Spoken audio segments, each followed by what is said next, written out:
Culture के लिए it's really important, the most important in this society जहाँ हम रह रहे हैं। इसको इतना वैल्यू नहीं किया जाता। You know, in Pakistan there is a people, अब नाच गाना होगा सुकून के लिए, मतलब इट्स नॉट लाइक दैट। आप अपनी सराउंडिंग में देखो, अपनी सोसाइटी में देखो कि क्या काम अपॉर्चुनिटीज आपके पास हैं। लोग अपॉर्चुनिटी को देख नहीं पाते हैं। आप उस अपॉर्चुनिटी को डिस्कवर करो और उस अपॉर्चुनिटी को जिंदगी में आप समझते हैं कि रिलेशनशिप आपका सिर्फ आपकी माँ बाप या आपकी गर्लफ्रेंड या दोस्त या बीवी के साथ है या बच्चों के साथ है। नहीं, सबसे ज्यादा आपका रिलेशनशिप जो स्ट्रांग होना चाहिए ना, वो आपके, जब आपको लगे ना लाइफ में कि यार देयर समथिंग बोरिंग, कि आप रोज एक ही काम कर रहे हो, या आपको लगे कि जितना मैंने काम सीखा है वो तो मैंने कर लिया और वही काम मैं रिपीट कर रहा हूँ। You have to start. तो ये कैसे डेवलप होती है? अगर जब तुम्हारा काम जो है ना वो तुम्हारी इश्क बन जाए, फिर जो है ना वो काम नहीं रहता और उसमें आपको मजा आता, और तो फिर तो आप मजे करते हो, कमाने की टेंशन और इसकी नहीं रहती। ये बहुत ही अच्छी बात नहीं है, बिल्कुल अच्छी बात नहीं है। और मैं it's all about something unique, something creative जो आप क्रिएट करते हो। वो पेंसिल से भी हो सकता है, वो you have to find it, who is the diamond, कहते हैं ना वही हीरे की पहचान। अस्सलाम वालेकुम। आज हमारे साथ मौजूद हैं एक बहुत ही अच्छे ह्यूमन बीइंग, जिनको हमने बहुत ज़्यादा तो नहीं देखा डिफरेंट पॉडकास्ट के अंदर और उसके अंदर, लेकिन बट जब मैंने इनकी प्रोफाइल देखी तो मुझे बड़ा अच्छा लगा, और बड़े ही मुस्कुराते हुए, बड़े ही सादा सा चेहरा, इस तरीके के इंसान है। उनका ताल्लुक आर्ट्स एंड कल्चर से है और एग्जीक्यूटिव डायरेक्टर हैं आर्ट्स काउंसिल ऑफ पाकिस्तान के अंदर। तो मैं इन्हीं से पूछना चाहूँगा कि पहले तो मैं चाहूँगा कि ये अपना इंट्रोडक्शन भी कराएं, उसके बाद हमारी इनसे गपशप फिर इंशाल्लाह शुरू होगी। जी सर। मेरा नाम दानियल उमर है और कल्चर प्रमोशन करता हूँ, आर्टिस्ट देखता हूँ, टैलेंट देखता हूँ जो देख सकता हूँ, और किस तरह इस सोसाइटी के अंदर जो एक आर्ट्स की, कल्चर की और प्लेटफॉर्म्स की कमी है, जी कोशिश करता हूँ जितनी हम पूरी कर सकें डिफरेंट तरीकों से। इसमें एक बहुत बड़ा रोल आर्ट्स काउंसिल प्ले कर रहा है। पिछले 1965 से इन कराची ये एस्टैब्लिश हुआ था 1954 के अंदर, और पिछले 12-15 साल से बहुत ज़्यादा सरगर्म है जब से मोहम्मद अहमद शाह साहब ने इसको संभाला है। और यूथ के लिए बहुत अपॉर्चुनिटीज़ हम क्रिएट कर रहे हैं, हम लिटरेरी फेस्टिवल्स कर रहे हैं, हम डिफरेंट स्टूडेंट्स के लिए अकेडमीज है हमारे पास, लाइक अकेडमीज बहुत सारी है हमारे पास, जैसे म्यूजिक है, थिएटर है, डांस है, फाइन आर्ट है, और सिखाते हैं जितना सिखा सकते हैं। और अंडर प्रिविलेज लोग जो होते हैं, जो अफोर्ड नहीं कर सकते खासकर, उनके लिए स्कॉलरशिप्स हैं। अगर दे हैव द टैलेंट तो हम पूरी कोशिश करते हैं वो ज़ाया ना हो। सही। अच्छा दानियल भाई, मैं आपसे पूछना चाहूँगा सबसे पहले तो कि आप इस तरफ कैसे आए, आर्ट्स एंड कल्चर की तरफ, और आपकी एजुकेशन क्या गुजरी, उसके बाद कैसे आप डाइवर्ट हुए, आपको कैसे लगा यार मेरा ये पैशन है और मुझे इसकी तरफ अपना करियर परस्यू करना चाहिए, तो इसके बारे में क्या? कभी भी सोचा नहीं था, प्लान कुछ नहीं था, अभी तक नहीं है। लेकिन हाँ, बचपन से हम फिल्में देखते हैं, आर्ट्स देखते हैं, कल्चर देखते हैं, तो मुझे एक अट्रैक्शन थी शुरू से, खासकर म्यूजिक के साथ। म्यूजिक हिट्स मी हाई और जब मैं म्यूजिक सुनता हूँ और मेरी मन पसंदीदा म्यूजिक होता है तो फिर मुझे किसी चीज़ की ज़रूरत नहीं पड़ती। और फिल्में हमने देखी हैं, हॉलीवुड, बॉलीवुड और बॉलीवुड तो बहुत ही देखी है बचपन से, शाहरुख खान का फैन हूँ। तो बिजनेस करते थे, मेरे फादर इंपोर्ट एक्सपोर्टर थे, और पाकिस्तान में पहली दफ़ा जब मोबाइल आए थे, मोबाइल फ़ोन 1997 के अंदर, तो my father is one of the Pioneer जिन्होंने इंपोर्ट किया। और सदर के अंदर पहली दुकान थी मोबाइल की, RS इलेक्ट्रॉनिक। अच्छा। और बचपन से टेक्नोलॉजी में बहुत था मैं, तो मुझे बहुत शौक था, तो चीजों से, गैजेट से लगाव बहुत ज्यादा है। गैजेट्स में रहते थे हम। अब सोचो तुम, एक 7 साल का, 5 साल का बच्चा, उसके हाथ में, पाकिस्तान में किसी के पास मोबाइल और वो खेल रहा हो, शोशा हो। मुझे अच्छा लगता था, लोग देखते थे कि जो टेक्नोलॉजी उनके पास नहीं थी वो मैं इस्तेमाल कर रहा था तब इन दैट टाइम। वहां से फिर कॉर्पोरेट में टेक्नोलॉजी में बहुत लगा रहा और सब काम किए हैं। सही। तब सेल्समैन से लेके कॉर्पोरेट सेल्समैन से लेके कॉर्पोरेट सेल्स मैनेजर तक, प्रोक्योरमेंट सप्लायर, मतलब हमने बहुत काम किया एचपी के साथ भी और चीज़ों के साथ। कुछ दोस्त थे मेरे, उनको एक्टिंग का बहुत शौक था और उन्होंने कहा कि हम क्लासेस लेंगे एक्टिंग की। वो किसी तरह पहुंचे और उनको एडमिशन लेना था। नापा पहुंचे, उनको वहाँ एडमिशन नहीं मिला और ये बात है 2010 और 11 के बीच की। सही। तो वो फिर किसी ने बताया उनको कि आप सामने आर्ट्स काउंसिल चले जाएं, वहां आपको एडमिशन मिल जाएगा। सही। और वो एक होता ना कि बस कुछ करना है यार, बस मैं क्लासेस ले लूंगा तो मैं हीरो बन जाऊंगा, होता ना एक सोसाइटी में है। बिल्कुल ऐसे ही है। तो वो चले गए, उन्होंने एडमिशन लिया और I was working at that time at I Chandigarh road okay in some corporate company, जहाँ पे मैं सेल्स मैनेजर था। सही। और मार्केटिंग मैनेजर था। तो उन्होंने कहा कि शाम को तुम फ्री हो जाए तो 5 बजे, क्लास का टाइम है 6 बजे, तो आराम से आया चंडीगढ़ रोड पे आर्ट्स काउंसिल, 2 मिनट की ड्राइव है। तो नहीं, उस वक्त मेरे पास बाइक थी। तो उन्होंने कहा कि दोस्त भी थे, जबरदस्ती मुझे किसी तरह उन्होंने एडमिशन मेरा कर दिया। उन्होंने कहा तुम्हारा एडमिशन हमने करा दिया है। मैंने कहा चलो ठीक है। और मैं चला गया, वो थिएटर की क्लासेस हो रही थी, एक बैच शुरू हुआ था आर्ट्स काउंसिल में। और मैं जब वहां पहुंचा तो वो फिल्म वाला सीन नहीं होता, वो डायरेक्टर खड़े होते हैं, एक्शन मिल गया मुझे मेरा हीरो। मैंने कहा मैंने कभी एक्टिंग नहीं करी है, और ये ऑलरेडी पूरा बैच था, क्लास लगी हुई थी। जैसे मैं क्लास में घुसा और वो डायरेक्टर के अच्छा लीड हीरो करोगे? मैंने कहा नहीं सर, मैंने कभी एक्टिंग नहीं करी, मैं तो, मेरे दोस्त आए हैं उनको दे दें, मैं तो नहीं, तुम करोगे? मैंने कहा अच्छा। मतलब वो मेरे लिए बहुत सरप्राइज नहीं होती, तुम सब बूम एकदम। हाँ, ये क्या हुआ? मैंने कहा कभी की नहीं। उन्होंने कहा मेहनत करोगे? मैंने कहा हाँ, मेहनत से मैं नहीं डरता, मैं कोई भी काम करता हूँ। एक पॉलिसी है मेरी जिंदगी की जो मैंने बनाई हुई है, काम कोई भी करता हूँ तो 100% अपना करता हूँ, वरना नहीं करता। ओके। वो काम मैं छोड़ देता हूँ। अगर मैं कोई भी काम करता हूँ तो उसमें अपना जितना भी मेरा 100% मुझे देना है, वरना मुझे वो काम नहीं करना है। तो मैंने कहा हाँ, मैं मेहनत से नहीं डरता, मेहनत नहीं करूंगा। तो उन्होंने कहा बस एक्टिंग मैं तुमसे करवा लूंगा। सही। मैंने कहा चले, आपको इतना शौक हो रहा था, हम भी कर लेंगे थोड़ा सा। तो इस तरह वो शुरू हुआ और उसी बैच के अंदर मुझे लीड रोल दे दिया। एक थिएटर प्ले था सराय के बाहर, और वही आर्ट्स काउंसिल में वो हुआ। 6 महीने का कोर्स था, शॉर्ट कोर्स, और उसमें मैंने फर्स्ट पोजीशन फर्स्ट अटेम्प्ट में ही जो है ना, फर्स्ट पोजीशन मैंने हासिल करी। और मुनव्वर सईद साहब ने मुझे अवार्ड दिया स्टेज के ऊपर। वो एक सामने जब मैं स्टेज पे पहली दफा गया, क्योंकि मुझे पता ही नहीं था कि स्टेज पे आने के नॉर्म्स होते हैं, कैसे वॉक करनी है, 45 एंगल पे फेस रखना है, आवाज कितनी उठानी है। तो बहुत मुश्किल था मेरे लिए, लेकिन मैंने जो मुझे सिखाते गए टीचर्स मेरे, वो मैं करता चला गया। और इस तरह वो एक अच्छा सफर रहा। जब मैं स्टेज पे पहली दफा गया और बुम, सामने 1500 2000 लोग बैठे हैं और वो सिर्फ आपको देख रहे हैं, स्पॉटलाइट में आप। वो एक बहुत अच्छा एक्सपीरियंस था। और प्ले करने के बाद वो एक होता है ना, हीरो वाली फीलिंग आती है, तो वो आना शुरू हो गई और अवार्ड मिल गया। सब तालियां बजा रहे हैं, अखबार में पिक्चर आ गई, मुनव्वर साहब अवार्ड दे रहे हैं। मैंने कहा अगले दिन से मैं तो भाई अपने आप में हीरो बन गया। मैंने कहा मैं कल से जब आर्ट्स काउंसिल में एंट्री मारूंगा तो लोग ढूंढ रहे होंगे ऑटोग्राफ।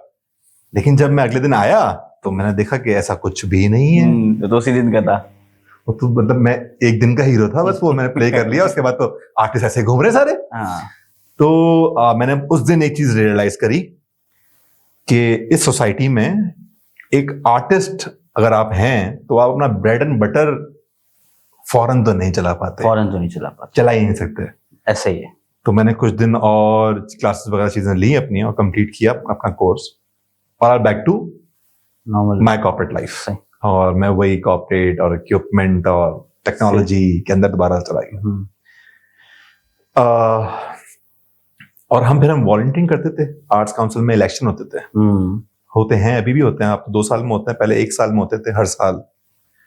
और उसमें वॉलंटरीली आप जिस भी इलेक्शन ग्रुप को सिलेक्ट करते ऐसे हैं ही। या जो पसंद है आप उनके लिए वॉलंटरी काम करते हैं।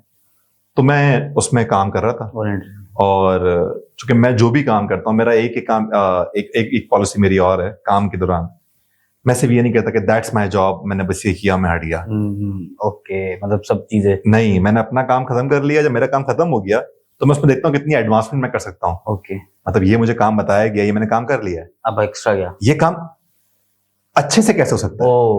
और तो मैं कोई भी काम करता हूँ तो पहले मैं उस काम को जितना मुझे बताया जाता है मैं वो कर देता हूँ। मैं देखता हूँ कि आजकल दुनिया में, सोसाइटी में और दुनिया में कैसे काम हो रहा है, ये टेक्नोलॉजी कहाँ चली गई है, इसमें कैसे बेहतरी में ला सकता हूँ।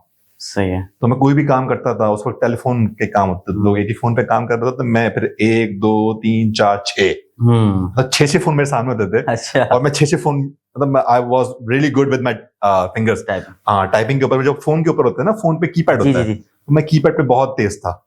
सही। और फिर मैंने कहा कि पीटी से क्यों फोन करते हैं आप मोबाइल से करें, मोबाइल का जमाना है, कॉल चीप भी पड़ी, चीजें पड़ी, बहुत काम किया। तो वो हायर मैनेजमेंट की नजरों में मैं आया एकदम से, क्योंकि मेरे सराउंडिंग में टेक्नोलॉजी के साथ बंदा चल, मेरे सामने रश लगना शुरू हो गया। कैंप में होता है ना, जब आप कैंप में होते हैं, तो वो जब मैं काम करता था तो लोगों के सामने एक बंदा बैठा है साथ में, लेकिन मेरे सामने फिर 1 से हुए 2, 2 से हुए 6, फिर वो एक ग्रुप बनने लगा।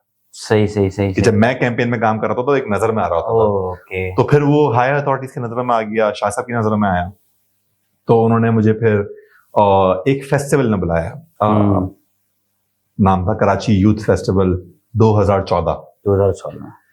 उसमें मुझे बुलाया गया यही टेक्नोलॉजी कि हमारे पास यूथ फेस्टिवल में पार्टिसिपेंट्स आते हैं और 2-2.5 हजार फॉर्म होते हैं, उनको संभाल लें और उनकी रजिस्ट्री में एंट्रियां कर दें। ओके, मतलब उनका रिकॉर्ड मेंटेन करना है, उनका जितना भी पार्टिसिपेंट आ रहा है जिस भी कैटेगरी में, उसका रिकॉर्ड मेंटेन करना है। डिजिटली होगा? नहीं, रिकॉर्ड मेंटेन करना है। अच्छा, ओके, मैं चला गया और I was on the lowest position at that festival as an computer operator. Computer तो था ही नहीं, मतलब as an record manager type thing. तो मेरे सामने लाके फॉर्म रख दिए कि इनको रजिस्टर में आप डिफरेंट कैटेगरीज के फॉर्म, अगर सिंगर तो सिंगर के, एक्टर तो एक्टर, और फोटोग्राफर तो फोटोग्राफर, उस कैटेगरी में उनके फॉर्म भर के रख लें, ताकि जब हम कंपटीशन करेंगे तो हमें पता होगा कितने लोगों की पार्टिसिपेशन आई है हमारे पास। मैंने कहा ये हम अभी तक काम मैनुअल क्यों कर रहे हैं? हाँ, यही मेरा सवाल। तो ये इस अबाउट 2014 के अंदर। सही। तो मैंने पहली रिक्वायरमेंट दी कि मुझे एक अदद कंप्यूटर ला के दें, ये काम कंप्यूटर पे होगा, कि मुझसे जब मांगेंगे आप तो मैं आपको फौरन से बता सकता हूँ कि वकास ने किस कैटेगरी में पार्टिसिपेट किया है। तो बहुत बातें हुई कि आर्ट्स एंड कल्चर में कंप्यूटर का काम, हाँ, मतलब लोगों को समझाना बहुत मुश्किल हो जाता है। टेक्नोलॉजी और आर्ट्स मिलेगा तो कुछ बनेगा। खैर, तो वो हमने एक कैंपेन बनाई, चीजें डिजिटलाइजेशन करी। उसी फेस्टिवल के एंड के अंदर मैं फिर डायरेक्ट कर रहा था प्रेसिडेंट को, और उस प्रोजेक्ट का मैं मैनेजर था फिर। ओके। प्रोजेक्ट के स्टार्ट में I was a computer operator. सही। और प्रोजेक्ट के एंड में I was the project manager. माशाल्लाह। तो वो मैं एक काम करता था अपना, उसके साथ चीजों को सीधा करता था, और वो मैं किसी को भी सिखा देता था। सही। मैं इसमें बहुत अच्छा हूँ कि अगर आप पैशनेट हो ना, जी, तो वो काम मैं आपको सिखा दूंगा।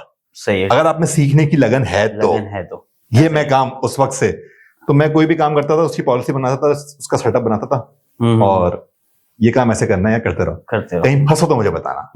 और मैं फिर इस तरह करता चला गया, एक डिपार्टमेंट से दूसरे डिपार्टमेंट, तीसरा डिपार्टमेंट, और चीजों को बेहतर करता गया तो डिपार्टमेंट बढ़ते चले गए कि यार ये भी मसला है, देखो जरा। मैं 2 मिनट में प्रॉब्लम रिजॉल्व। अब इस तरह मेरे पर प्रॉब्लम्स गिरना शुरू हुई। जब प्रॉब्लम मेरे पास आती थी तो मैं उनको 2 मिनट में सॉल्व कर दूं। तो इस तरह वो चीजें मेरे पास डिपार्टमेंट टू डिपार्टमेंट पूरा प्रोजेक्ट मेरे पास आ गया उसी फेस्टिवल में। तो ऐसी बात नहीं है कि मैं रेस में आगे भागता हूँ या किसी को काटता हूँ, नहीं। अब मैं सिर्फ काम कर रहा होता हूँ, तो वो प्रॉब्लम में खुद रिजॉल्व हो जाती है। तो वो रिजॉल्व हो जाती है तो वो उस प्रोजेक्ट के लिए बेहतर होता है, उस ऑर्गेनाइजेशन के लिए बेहतर होता है। तो इस तरह मेरा सिलसिला शुरू हुआ इट्स आर्ट्स एंड कल्चर के अंदर।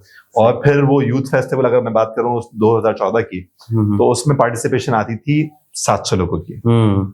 उसके बाद 700 800, और उसी में मैंने फिर आउटरीच करी कि हम स्कूल क्यों नहीं जा रहे हैं, कॉलेज जा क्यों नहीं रहे हैं, जो नहीं आ रहा वो ठीक है, तो लोगों को पता ही नहीं, अवेयरनेस क्यों नहीं है। हमने आउटरीच प्रोग्राम शुरू किया। उसी फेस्टिवल के अंदर हमने जो एक नॉर्मल फेस्टिवल में 700-800 लोग आया करते थे, वो मैं एग्जैक्ट नाम बताऊं तो 6800 समथिंग थे। तो वो 700 का नंबर 7000 पे चला गया। ये पहले ही फेस्टिवल की बात है। और फिर हमने बहुत प्रोग्राम किए, बहुत सोसाइटीज एंगेज करी, और सैकड़ों सोसाइटीज बना दी, यूनिवर्सिटीज में बना दिए, कॉलेज में बना दिए, स्कूल में बना दिए, खासकर अंडर प्रिविलेज, जहाँ पे ऐसी अपॉर्चुनिटी नहीं है, जिनको पता ही नहीं है आर्ट्स एंड कल्चर क्या होता है और किस तरह ये जरूरी है आपके लिए। तो जो लास्ट फेस्टिवल हमने किया 2018 में, उसकी पार्टिसिपेशन थी 64,000। माशाल्लाह। तो ये 700 से तो इसके दरमियान की क्या एफर्ट थी, क्या ऐसी आपने चीजें के इक़दाम लिए? मेरी जो पॉलिसी है कि वो एक काम जो आप कर रहे हैं, ओके, उसको कैसे बेहतर करना है। सही। That's it. सही। तो एक आर्ट्स काउंसिल में एक कंप्यूटर ऑपरेटर से एग्जीक्यूटिव डायरेक्टर का सफर सिर्फ यही है, वेरी नाइस, कि मैं चीजों को अडॉप्ट करता हूँ, अपने सराउंडिंग में देखता हूँ, और ऐसा कुछ नहीं है कि मतलब नहीं यार ये काम ऐसे ही करना है, बस ये मुझे किसी ने बता दिया है इसको इतना कर दूं, या ये ऐसे ही चलता तो आ रहा है क्यों चेंज करूं मैं। तो मैंने सीसीटीवी लेके आया, आर्ट्स काउंसिल के मेंबर्स का डेटा बायोमेट्रिक मतलब थंब पे ले आया, इवेंट में कोई जा रहा था अपना कार्ड RFID कर देगा। और सोशल मीडिया, लोग सोशल मीडिया पे बिलीव नहीं करते थे उस वक्त, 2014 में बात करूं मैं, कि मैंने कहा कि हम क्यों न्यूज़पेपर टीवी पे ऐड में या किसी भी चीज में, चूंकि आर्ट्स एंड कल्चर में इतना पैसा है भी नहीं कि हम प्रमोशन इस तरह कर सकें। तो एक टाइम पे मैं फ्लायर्स जाके मॉल्स के सामने फ्लैट तक दिए फेस्टिवल के। 2014 की बात बता रहा हूँ, मुझे तो 700, मैंने कहा आउटरीच करनी है, क्योंकि सोशल मीडिया का इतना दौर, इतनी अवेयरनेस उस वक्त लोगों को नहीं थी। तो ईद का दौर था, अगस्त का टाइम था, और मैं अपनी टीम को लेके मॉल गया हूँ, तारी रोड पे गया हूँ, जगह जगह बाजारों में गया हूँ, लोगों को बताया है कि इस तरह की चीज होती है, आप लोग पार्टिसिपेट करें और सीखें अपने अंदर आपकी कोई भी स्किल्स हैं। अगर कोई म्यूजिशियन है, अगर वो कोई आर्टिस्ट है, कोई फोटोग्राफर है, कोई फिल्म मेकर है, और उसको एनहांस करें। तो लोगों को पता चला और नंबर्स हमारे पास बहुत अच्छे आए, और इस तरह हमने बहुत ग्रो किया चीजों को। सही हिंदी आर्ट। अच्छा, मैं आपसे चाहूंगा कि हमारी ऑडियंस को पता लगे कि what is art and what is culture आपकी नजर के अंदर। Art, it's all about something unique, something creative जो आप क्रिएट करते हो। सही। वो पेंसिल से भी हो सकता है, वो 2-3 चीजों को मिला के भी कुछ हो सकता है, कोई ऐसी रिप्रेजेंटेशन जिसको देख के आपको पीस फील हो। ओके। मैं तो आर्टिस्ट को बोलता हूँ। मैं अब तो दुनिया घूमा मैं, और मैंने चीजें देखी, मुझे फील हुआ एक ऐसे आर्टिस्ट है, एक कुर्सी रखी हुई है उसने बना के, ये आर्ट पीस है, ऐसा ही है, और ये इसी यहाँ रखी हुई और इस तरह रखी हुई, तो ये आर्ट पीस है। कोई किसी ने स्कल्पचर बनाया है, किसी ने पेंटिंग बनाई है, विजुअल आर्ट, टेक्नोलॉजी, NFT। अब देखो तुम जमाना कहाँ चला गया। ऐसा ही है। Technology is not, artist is not खाली पेंसिल से लेके कुछ बना रहा है तो वो, या वो थिएटर पे या टीवी पे कहीं एक्ट कर रहा है। तो आजकल तो सोशल मीडिया में भी आर्टिस्ट है। आप रील्स बना रहे हैं, आप कंटेंट प्रोड्यूस कर रहे हैं, दैट्स ऑल आर्ट। के आप अपने किसी भी टैलेंट से किसी को पीस प्रोवाइड कर सकते हो। It's all about this. मैं आर्ट को ऐसा देखता हूँ कि किसी को थोड़ी सी भी खुशी मिले आपकी कोई चीज देख के, दैट्स आर्ट। ओके। और ये कितना इंपॉर्टेंट है एक कल्चर के लिए? कल्चर के लिए it's really important, the most important in this society जहां हम रह रहे हैं। इसको इतना वैल्यू नहीं किया जाता। लोग अनफॉर्चुनेटली इसको एक्सेप्ट नहीं करते हैं, समझते नहीं है कि क्योंकि you know in Pakistan there is a people, अब नाच गाना होगा सुकून के लिए मतलब अब क्या ये होगा, अब वो, मतलब इट्स नॉट लाइक दैट। मतलब आप अपना काम सारे पूरे करते हो ना, लेकिन आपको अंदर जो आपके एक हर इंसान के अंदर एक गर्ज, एक गुबार, एक गुस्सा, एक टेंशन कहीं ना कहीं होती है। कोई मुझे कह ले कितना भी कि यार नहीं, I am good with my life और मुझे किसी चीज की जरूरत नहीं है, तो मैं नहीं मानता। मतलब मेरे जैसा इंसान भी उसको कभी ना कभी कोई एक टाइम चाहिए होता है जहां से वो अपने अंदर का जो बैड पार्ट है या कोई गर्ज है या कोई फीलिंग है, बैड फीलिंग्स हैं, उसको आप रिलीज कर सकें। वो आप स्पोर्ट के जरिए कर सकते हैं, Yes. वो आप एंटरटेनमेंट के जरिए कर सकते हैं, या कोई ऐसी एक चीज जो आप अपने हॉबी या पैशन के जरिए काम करते हो। सही सही सही। तो the work life what I do, that's my passion. Okay, मैं काम को पैशनेटली करता हूँ, पैशनेटली, वरना मैं नहीं करता, सही, मैं छोड़ देता हूँ। तो ये कैसे डेवलप होती है, अगर ये डेवलप होना चाहिए? क्योंकि मुझे आप एक मिर्जा गालिब की मैंने बात सुनी कि जब तुम्हारा काम जो है ना वो तुम्हारी इश्क बन जाए, तो वो फिर जो है ना वो काम नहीं रहता और उसमें आपको मजा आता। और सेकेंडली मैं ये भी कहता हूँ कि अगर वो आपका पैशन और आपका प्रोफेशन एक हो जाए, तो फिर तो आप मजे करते हो, कमाने की टेंशन और इसकी नहीं रहती। तो आप इसको किस तरह देखते हैं? मेरे पास मैंने एक काम शुरू किया था सोसाइटी में 2014 से मैं जो यही काम कर रहा हूँ। जैसे मैंने बताया जी कि मैं कोई भी काम सीखता हूँ तो मैं वो काम मैं नहीं करता रहता, हाँ, डेलीगेट करते हैं मैं उसको। फौरन से किसी को ट्रेन करता हूँ उस काम में और वो काम उसको दे देता हूँ। और खुद अगर अच्छा चला रहा था तो 2 काम देता हूँ, 5 काम देता हूँ, उसकी स्किल्स देखता हूँ कि किसी में स्किल्स कैसी हैं, कि वो क्या कर सकता है। बहुत अक्सर बच्चों को पता ही नहीं होता। मेरे पास ग्रेजुएशन वाले, मास्टर्स वाले लोग आते हैं और वो उनको नहीं पता होता कि उनको लाइफ में क्या करना है। मतलब एक बच्चे ने मास्टर्स कर लिए, अपने 16-17 साल जिंदगी के लगा दिए और उसको अब नहीं पता कि मैंने जाना कहाँ है। तो मैं कहता हूं कि जिंदगी में आप ना हर चीज ट्राई करो। आप अपनी सराउंडिंग में देखो, अपनी सोसाइटी में देखो कि क्या काम अपॉर्चुनिटीज आपके पास हैं। लोग अपॉर्चुनिटी को देख नहीं पाते हैं।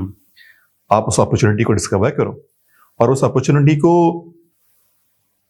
ट्राई करो। और ट्राई करने के बाद जिसमें आपको सुकून फील हो ना, जो आप काम कर रहे हो और आपको काम करने में मजा आ रहा है, उस काम को फिर पैशन बना दो। सही। और ये आई थिंक सेल्फ डिस्कवरी भी यही है कि इंसान अपना आप को एक्सप्लोर करे। एग्जैक्टली। मैं अक्सर लोगों से पूछता हूँ, where are you looking for, looking yourself after 5 years? Yes yes, पैसे वाला, मतलब ब्लैंक हो जाता है। नहीं, हाँ, बस पैसे वाला। मैंने कहा कैसे बनेगा भाई पैसे वाला? ये तो बता। तो वो लोगों को पता ही नहीं है कि करना क्या है लाइफ में, गोल्स क्या हैं, कहाँ जाना है, क्या काम करना है। मेरे पास ऐसे ऐसे लोग आए, मतलब मैंने एक बाउंसर को कहते हैं कि वो क्रिएटिव सोशल मीडिया हैंडलर तक बनाया है। उसका एनहांसमेंट, उसमें स्किल्स हैं कि वो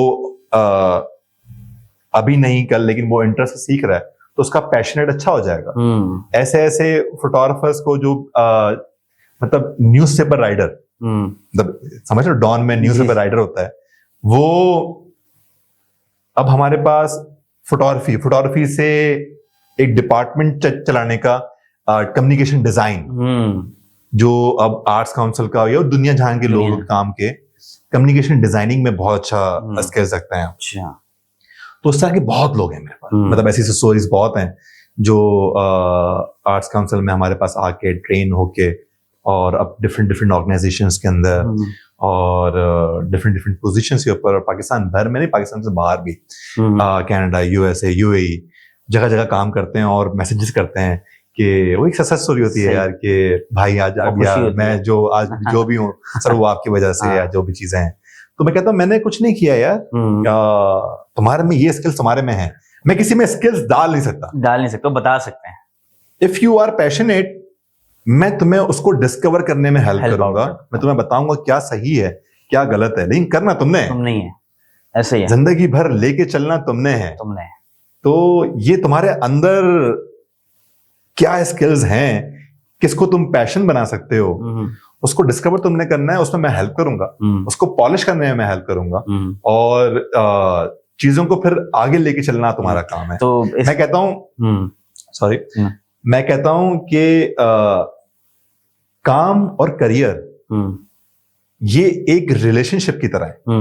जिंदगी में आप समझते हैं कि रिलेशनशिप आपका सिर्फ आपकी माँ बाप या आपकी गर्लफ्रेंड या दोस्त या बीवी के साथ है या बच्चों के साथ है, नहीं, वो तो है। सबसे ज्यादा आपका रिलेशनशिप जो स्ट्रांग होना चाहिए ना, वो आपके काम के साथ होना चाहिए।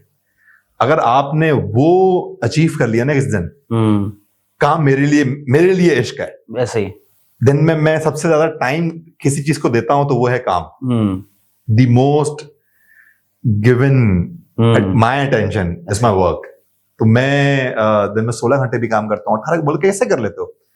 तो आई लव्ड इट, मुझे सुकून मिल रहा होता है। ऐसा ही। हाँ, बॉडी थक जाती कभी कभी, और अक्सर ऐसा होता है कोई बड़े प्रोजेक्ट होते हैं जिससे मुझे ट्रैवल भी करना पड़ता है, तो बॉडी रेस्ट मांगती है, जिम मांगती है, फिजिकल फिटनेस मांगती है, जो मैं शायद टाइमली कभी कभी नहीं दे पाता, लेकिन कोशिश करता हूँ। सही से। अच्छा, इसमें एक चीज मैं आपसे पूछूंगा कि आप जितना भी वर्क करते हैं 16 घंटे 18 घंटे और बड़ा मोटिवेटेड, तो क्या चाहते हैं, क्या इम्पैक्ट क्रिएट हो आपके जाने के बाद, या आप अगले 5 साल में 10 साल में जो दानिल भाई काम कर रहे हैं, तो उससे ओवरऑल इम्पैक्ट क्या क्रिएट हो दुनिया के अंदर या सोसाइटी के अंदर, इसके बारे में बताएं। इम्पैक्ट तो तुम्हें लोग बताएंगे। पिछले 15 साल में आर्ट्स काउंसिल की प्रोग्रेस देख के मैं ये नहीं कहता कि कोई मुझे जाने, मैं चाहता हूं इंसान तो आज है, कल नहीं होगा। ऑर्गेनाइजेशंस, आर्ट और आर्टिस्ट ये रह जाते हैं।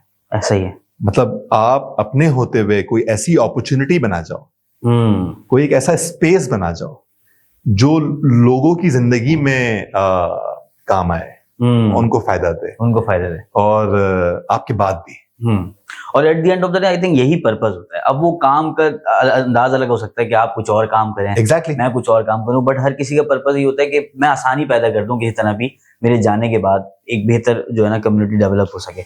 अच्छा, मुझे ये बताएं कि आप ऑब्वियसली एक चीज और भी है कि आप आर्ट्स एंड कल्चर के इवेंट्स भी करते होंगे, तो उसमें ऑडियंस की एक्सपेक्टेशंस कैसे जानते हैं कि यार मुझे अब क्या करना चाहिए, क्योंकि ये मेरे ख्याल से ज्यादा जरूरी है। आपने जो वो किया कि 700 लोग थे पे 7000 लोग हुए, उसमें कहीं ना कहीं आप ऑडियंस की एक्सपेक्टेशंस भी दे रहे होंगे कि यार उनको चाहिए।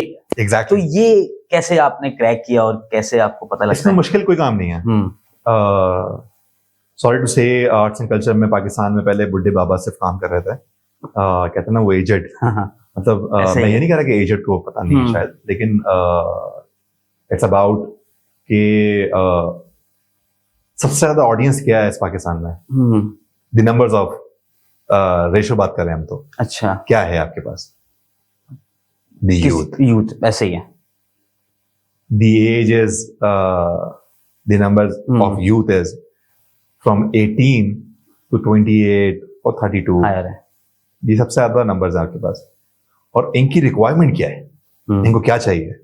एंटरटेनमेंट, सुकून, ऐसे ही। सिर्फ एंटरटेनमेंट नहीं, मतलब उनकी जरूरत क्या है? उनको प्लेटफॉर्म चाहिए, उनको जॉब्स चाहिए, उनको अपॉर्चुनिटीज चाहिए, उनको डायरेक्शन चाहिए, उनको मोटिवेशन चाहिए। तो हर चीज में आपको सीखने की जरूरत है। चूंकि मैं उस एज में था, तो एग्जैक्टली मुझे पता था यार ये काम क्यों कर रहे हैं, ये काम की तो कोई वैल्यू ही नहीं है। ये काम क्यों नहीं कर रहे हैं, इसकी बहुत जरूरत है। तो वो एक बहुत प्लस पॉइंट रहा मेरे इस करियर में कि मुझे एग्जैक्टली पता था। और president arts council Mohammad Ahmad Shah, उन्होंने मुझे कभी रोका नहीं। वो मैं आइडियाज लेके जाता था और वो कहते थे कि हाँ ये ठीक है। कभी कभी कोई ट्यून करने की जरूरत होती तो बताते थे कि नहीं इसको ऐसे नहीं ऐसे करो सोसाइटी में, क्योंकि उनका एक एक्सपीरियंस बहुत ज्यादा बड़ा था और है अभी भी काम। तो प्राइम मिनिस्टर बन गए हैं और 3 मिनिस्ट्री हैं हमारे पास। दिन रात एक अलग एक्टिविटी है, सब बारे में कभी और बात करेंगे। तो लेकिन उन्होंने फौरन से अडॉप्ट करते हैं वो मैंने उनसे चीज ये सीखी है। हम दोनों की मैच कर गई। और वो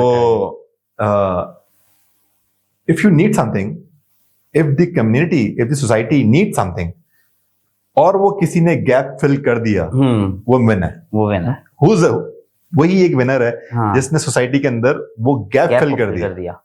अब वो बिजनेस हो, वो कोई लाइन ऑफ एक्शन हो, या वो कोई भी चीज हो, आपने गैप ढूंढना है। You have to find the gap. सही। बर्गर तो सब खोल रहे हैं, लेकिन कोई एक बर्गर चल जाता है। ऐसे ही है। रोल सब बेच रहे हैं, लेकिन कोई एक रोल सबसे ज्यादा चलता है। कि आपने वो गैप क्या था, उस गैप को कैसे फिल किया, स्पेस को कैसे फिल किया। इसमें एक चीज और है कि आपने उनकी बात करी अहमद शाह साहब की, कि उसमें लीडरशिप का भी कमाल है। तो how do you see leadership किस तरह हेल्प आउट करती है किसी भी आइडिया को एग्जीक्यूशन तक पहुंचने के लिए?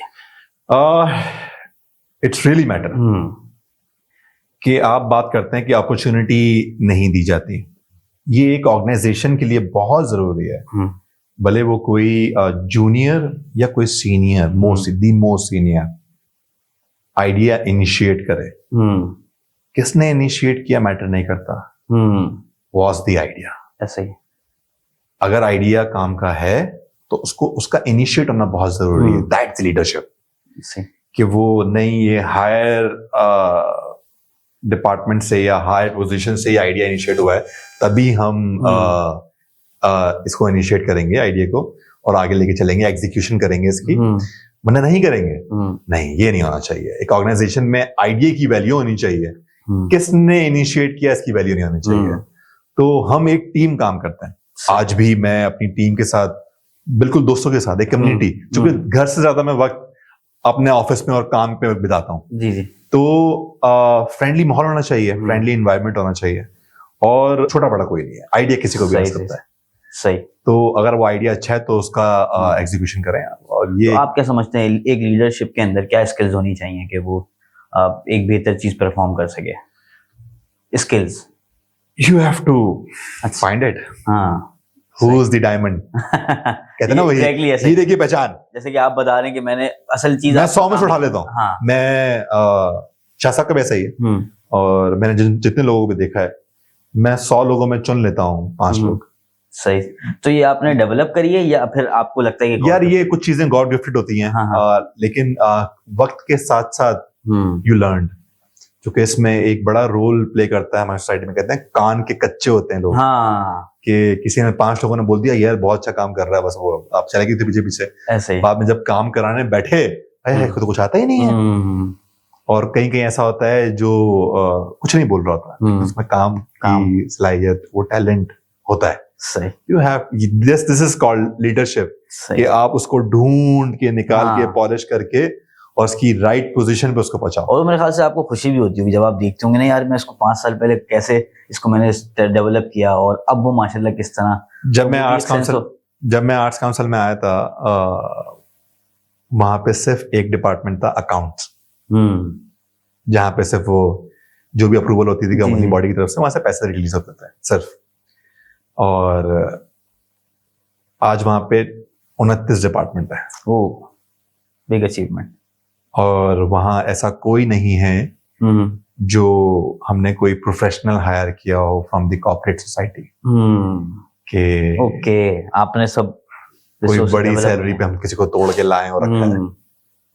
हमने इसी सोसाइटी में से लोगों को इंटर्नशिप्स पे ट्रेन करके, पॉलिश करके और डिपार्टमेंटल हेड बनाया है। और वही लोग इतने पैशन के साथ 18 घंटे 16 घंटे पैसों का सोचे बगैर, पैसे बहुत सख्त जरूरत की चीज है, लेकिन जो ऑफ कर सकता है तो पैसों का सोचे बगैर, टाइम का सोचे बगैर, पैशनेटली किसी प्रोजेक्ट पे, किसी ऑर्गेनाइजेशन में अपना इनपुट दे सके। ऐसी टीम कैसे बनती है? ऐसे लोग, अच्छा कल भी मैं एक बंदे के साथ बैठा तो वो भी मुझसे ये सवाल कर रहा था, तो कैसे लोग, ऐसे लोग कैसे मिलते हैं और दूसरी टीम ऐसे कब बनती है? क्या करना पड़ता है आपको? That's the call leadership quality. हाँ, ये सब में नहीं होती। सही। मतलब आप सिर्फ बड़ी पोजीशन आपको नहीं सिखाती कि आप अच्छे लीडर हैं, बुरे लीडर हैं। आपको ख्याल रखना होता है। बहुत सारे लोग सेंसिटिव होते हैं, कुछ लोग बहुत क्रिएटिव होते हैं, कुछ एक्सट्रोवर्ट होते हैं, कुछ इंट्रोवर्ट होते हैं। ये सब एक लीडरशिप का कमाल होता है कि वो किस तरह चीजों को बैलेंस करके चीजों को आगे लेके जाए जो बेहतरी हो सोसाइटी के लिए, उस ऑर्गेनाइजेशन के लिए। सही सही। अच्छा, इस लीडरशिप में एक और मेरे ख्याल से स्किल आती है, जिस आपने बताया ताल्लुकात, रिलेशनशिप। तो कुछ रिलेशनशिप्स होते हैं जो कि आपके घर वालों के साथ होते हैं, टीम के साथ होते हैं। तो आपको लगता है कि रिलेशनशिप्स को आप किस तरह देखते हैं और किस तरह एक इंसान अपने रिलेशनशिप्स को बेहतर कर सकता है?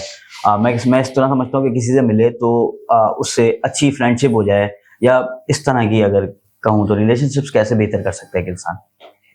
या जब तक मैं आर्ट्स काउंसिल में किसी ऐसे तरह में नहीं आया था ना, तो कुछ दोस्त थे, लेकिन जब से मैं काम में हूं ना, सिर्फ को वर्कर ही मेरे दोस्त हैं। ऐसा ही हो जाता है।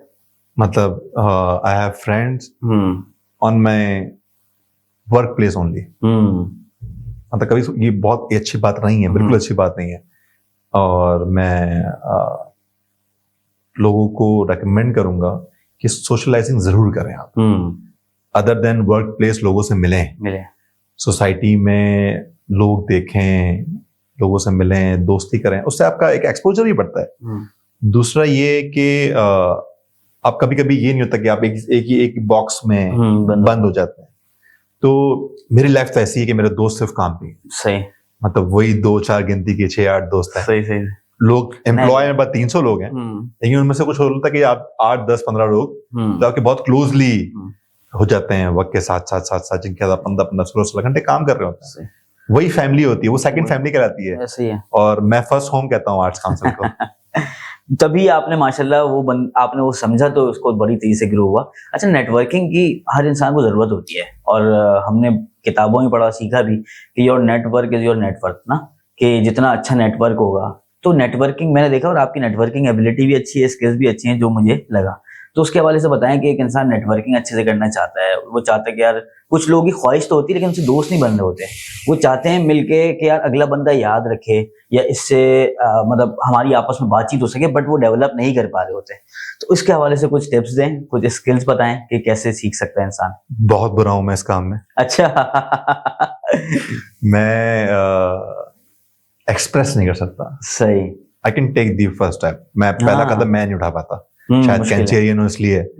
और लेकिन लोग मुझे जो पसंद करते हैं mainly some of my art, और शायद मैं कोई बात करता हूँ तो मेरी बातों से, जब तक कोई मुझसे बात नहीं करता तो मैं लोगों को लगता है दूर से, वो नहीं होते मुझे लोग बहुत सारे मिलाते हैं तामिल हीरो टाइप। एग्जैक्टली। दूर से एक बड़ा सा वैशी दरिंदा आ रहा। तो जब तक मैं लोगों से बात नहीं करता तो नहीं होती मैं, लेकिन हाँ जिससे बात हो जाए, वाइब मैच हो जाए, तो मेरे दोस्त 16-16 18-18 साल, हम भले रोज बात ना करें, हम नहीं मिले रोज, हम नहीं कॉल करें दूसरे को, लेकिन जब भी मिलेंगे बात तो वहीं से शुरू होगी। सही। तो इस तरह के मेरे कुछ दोस्त हैं, लिमिटेड लेकिन है। सही सही सही सही। अब दोस्त ही जिंदगी में और कुछ है नहीं। हाँ।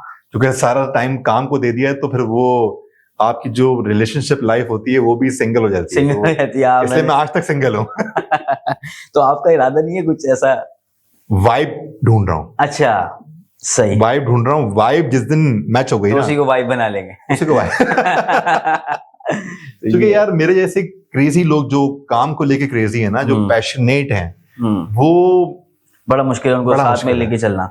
सही है ना, बिल्कुल। मैंने सोसाइटी में आजकल देखा है सिर्फ टॉक्सिक, और मैं नहीं चाहता कि मैं किसी ऐसी लड़की को ले आऊं और वो मेरा घर पे बैठ के 16-18 घंटे इंतजार कर रही है और मैं काम में हूँ। ऐसे ही है। अगर वो अंडरस्टैंड नहीं करती तो वो उसके लिए जिंदगी बहुत खराब हो, मुश्किल है। मैं इसलिए डरता हूँ, मैं खुद से भी डरता हूँ, और मैंने अपने आप पे बहुत काम किया है।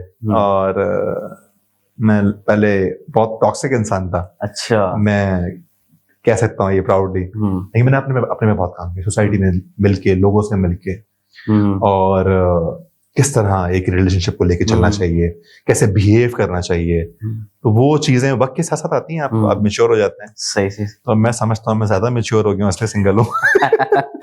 अच्छा, आपकी लाइफ के अंदर आप, क्योंकि डिफरेंट इवेंट्स भी होते हैं, प्रोजेक्ट्स भी होते हैं, तो अब तक का सबसे चैलेंजिंग और सबसे मुश्किल इवेंट जो आपको लगता था कि यार ये कैसे मैं इसको मैनेज करूंगा, तो वो आपका रहा हो कोई ऐसा? रिसेंटली हम आउट ऑफ कराची गए इसी साल, as an arts council of Pakistan Karachi. हम सब कराची में इवेंट करते थे, और इस साल हमारे लिए चैलेंजिंग था कि हम लाहौर गए, अलहमरा, जहाँ पे बहुत बड़े बड़े फेस्टिवल्स ऑलरेडी होते हैं और चीज़ें होती हैं।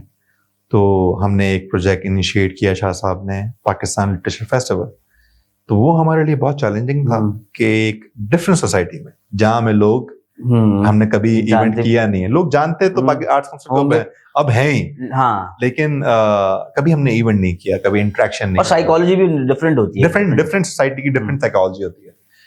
तो वो हमारे लिए चैलेंजिंग था, लेकिन अल्हम्दुलिल्लाह उसके सक्सेस कि वो लाहौर की हिस्ट्री का सबसे बड़ा फेस्टिवल था माशाल्लाह। तो वो हमने किया। उसके बाद हम कश्मीर गए, कश्मीर में फिर चैलेंज कि कश्मीर में लोग एक्सेप्ट करें। जो कि देखो कहते हैं ना, वो पहले वो कश्मीर आजाद कश्मीर है पाकिस्तान साइड का, लेकिन हर जगह लोगों को इख्तिलाफ होते हैं कि कश्मीर तो अलग है, और मतलब हर तरह की सोचें हैं। फिर वो आपको पता है कि इंडिया की साइड से भी चीजें आती हैं। जी जी जी। तो वहां पे बहुत अच्छा हमने पीसी में किया था। और वो शहर छोटा पड़ रहा था, मतलब वो अच्छा। पूरा रोड जो चढ़ने वाला हाँ है कश्मीर पहाड़, वाला। जब जाते हैं वहां पे तो वो रोड जाम हो गया था। अच्छा। फिर हमने मोस्ट चैलेंजिंग, फिर उन्होंने कहा कि आप पाकिस्तान भर में कर रहे हैं, सिंध में, हमने कहा प्लान सब है पूरे पाकिस्तान में करेंगे, पाकिस्तान तो आराम बात आराम करें। से। फिर हम सक्कर गए। सक्कर चैलेंजिंग था, टाइम बहुत शॉर्ट था, 15 दिन के अंदर हमें एक फेस्टिवल करना था। और सक्कर आईबी में हमने किया, और वो पाकिस्तान की हिस्ट्री का सबसे बड़ा फेस्टिवल है। अच्छा। 3 दिन के अंदर उसमें फुटफॉल 1,20,000 से 1,30,000 तक वाह, का वाह। फुटफॉल, मतलब IBA सक्खर, हाँ। It's a huge institute in the called off space. उनके पास स्टेडियम है, उनके पास ऑडिटोरियम्स हैं, हॉल्स हैं डिफरेंट। हमने सब भर दिए और लोग गेटों के बाहर खड़े हुए थे सही अंदर आने के लिए। तो इसका मतलब है क्रेविंग तो है आर्ट्स की, सोसाइटी को ये गैप है, दैट्स द गैप। ऐसे ही है कि आप ऐसे एक अंदरूनी शहर में जाके, मतलब आप मेट्रोपॉलिटन सिटी में तो नहीं है ना, नहीं है, आप सक्खर में है, और वहां जाके इतनी छोटी जगह पे इतना बड़ा फेस्टिवल करना जो पाकिस्तान की हिस्ट्री तो है, सही है। तो वो हमने क्लिक किया और वो हिट हुआ, और उसने हिस्ट्री बनाई सक्खर की और पाकिस्तान की। सही। तो जरूरी है कि आप वो हमारे लिए बहुत चैलेंजिंग था। लोग आज ही पूछते हैं दोबारा कब आएंगे आपका, मतलब वो दैट्स द अचीवमेंट। हाँ सही है। अच्छा, मैंने देखा आपकी एक पिक्चर मैंने देखी जिसमें आप किसी कॉन्सर्ट में थे और आपने अपने वालिद साहब को मिस किया वहां पे और आपने लिख के लगाया हुआ। तो आप क्या समझते हैं कि इंसान की लाइफ में पेरेंट्स का क्या रोल होता है और आपकी लाइफ में क्या रोल रहा? My father is my hero बचपन से, मतलब मैं उनको देखता था। तो जितनी भी ये चीजें है ना, काम लेने की, काम सिखाने की, काम को आगे बढ़ाने की, ये सारे स्किल्स मैंने अपने वालिद साहब से सीखे शुरू से। सही। मतलब मैं बचपन में एनर्जी शायद बहुत होती थी मेरे अंदर। मैं पहले स्कूल जाता था, फिर मैं मदरसे जाता था, फिर मैं ट्यूशन जाता था। अच्छा। उसके बाद शाम में अब्बू के साथ उनकी शॉप पे सही पहुंच जाता, देखता था क्या करते हैं क्या करते हैं। तो काफी दफा तो मैं बंक करके भी पहुंच जाता था। तो मैंने सीखा है उनसे बहुत बहुत सीखा है। मेरी जिंदगी के शुरू के 14 साल, उसमें से 70% जो टाइम था ना, वो मेरा वालिद साहब पे गुजरा है। अच्छा। मतलब मैं उनके साथ ही रहता था सुबह से रात तक, सिर्फ स्कूल गया आया फिर अब्बू के साथ। और उनसे मैंने बहुत सीखा है कैसे लोगों से सीखना है, कैसे काम करना है। और चीजें बीच में बहुत मुश्किल रहे, अच्छे बुरे हालात मैंने बहुत देखे हैं। मतलब ऐसा भी देखा है कि कल घर में क्या पकेगा नहीं पता, ऐसा टाइम भी देखा है। और अल्हम्दुलिल्लाह आज अल्लाह का शुक्र है।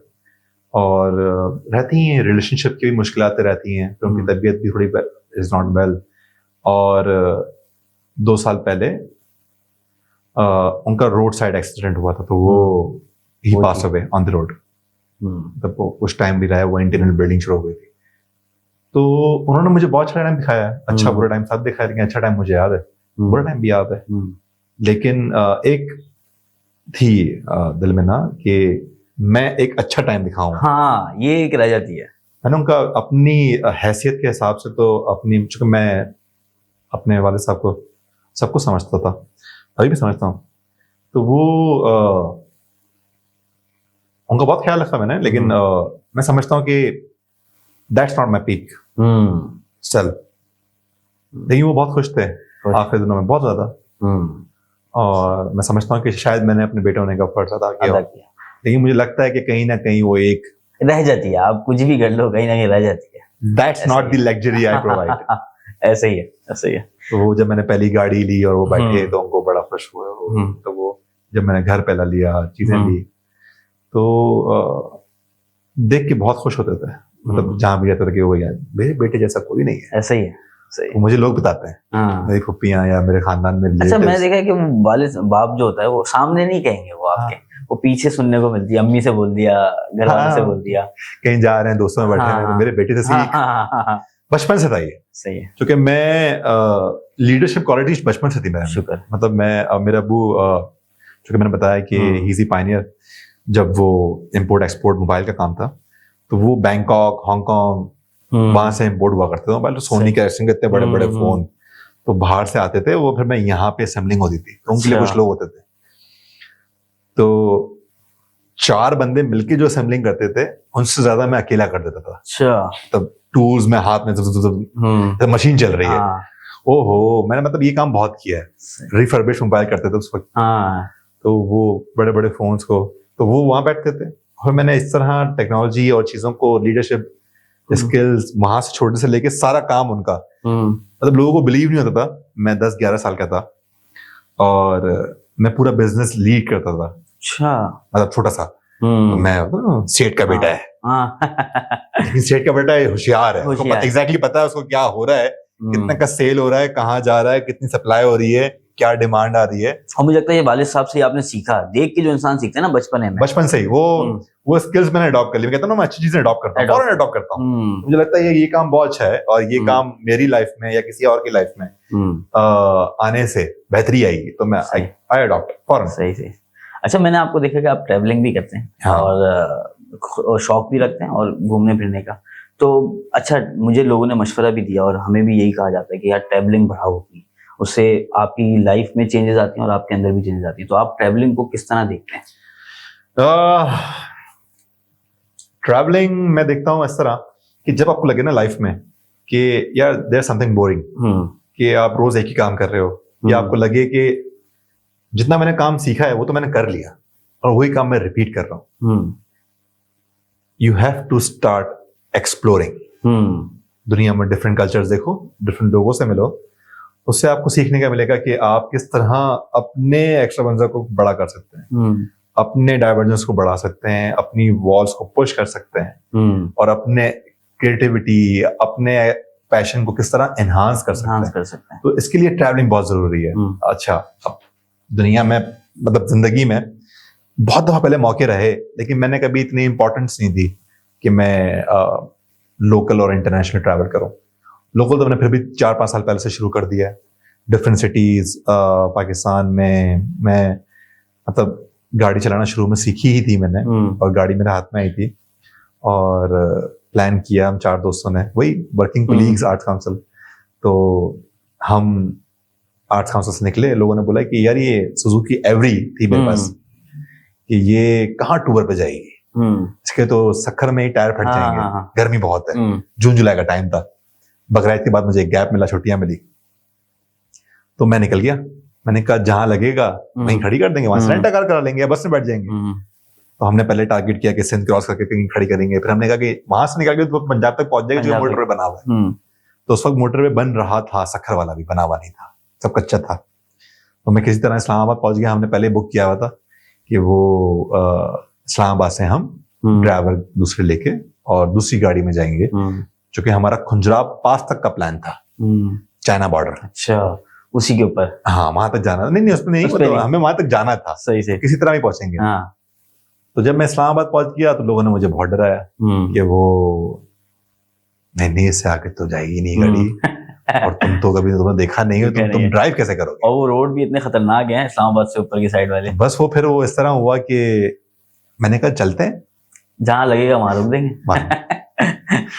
तो पहाड़ पहली दफा देखे और पहाड़ पे चलाई भी पहली दफा, और खुंजराब पास तक में होके आ गया।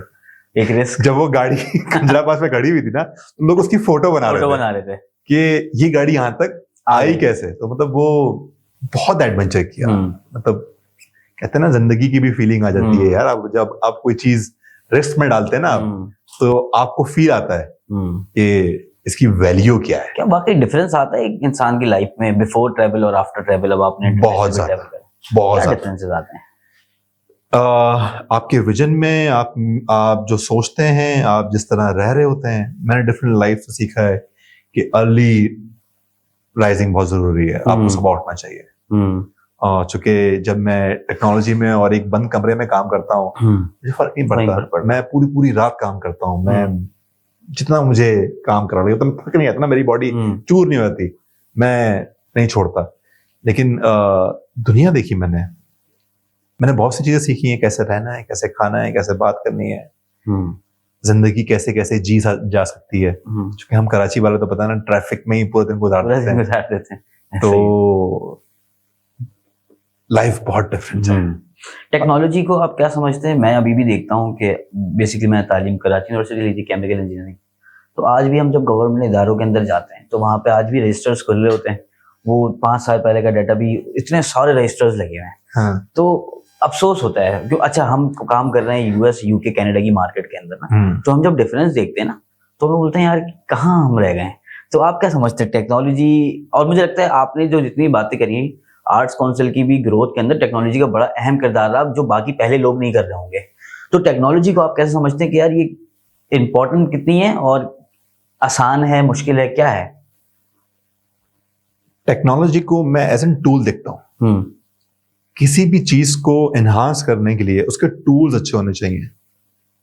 If you are a painter, तो आपके हाथ में जो ब्रश है, मैं समझता हूं कि वो बेस्ट होना चाहिए।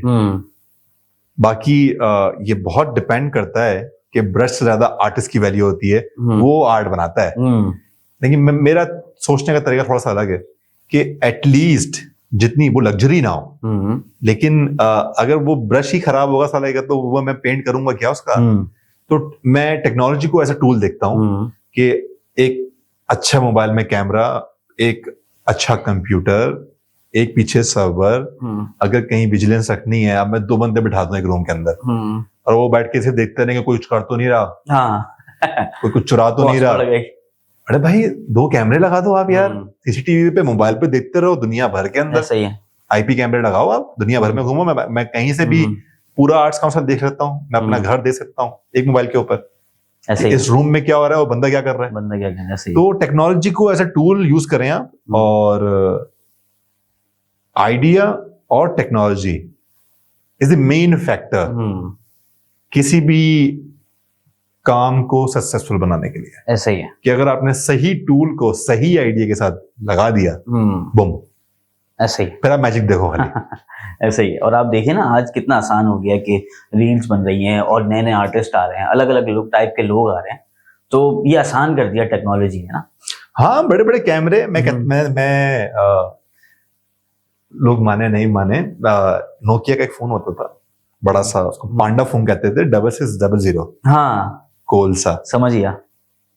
मतलब मैं उसको घुमा के फोटो लेता था, सेल्फी ना, ये इन्हीं गलियों में। अच्छा, तुम्हारी फारूक आजम के सामने ना, पेड़ों के नीचे मैंने ये भी काम किए। सही। तो अच्छी नेचर पे सेल्फी कैमरा, तो टेक्नोलॉजी घुमा दी, फ्रंट पे कैमरा लगा दिया, अपने आप को देखो भी आप, फोटो भी खींचो।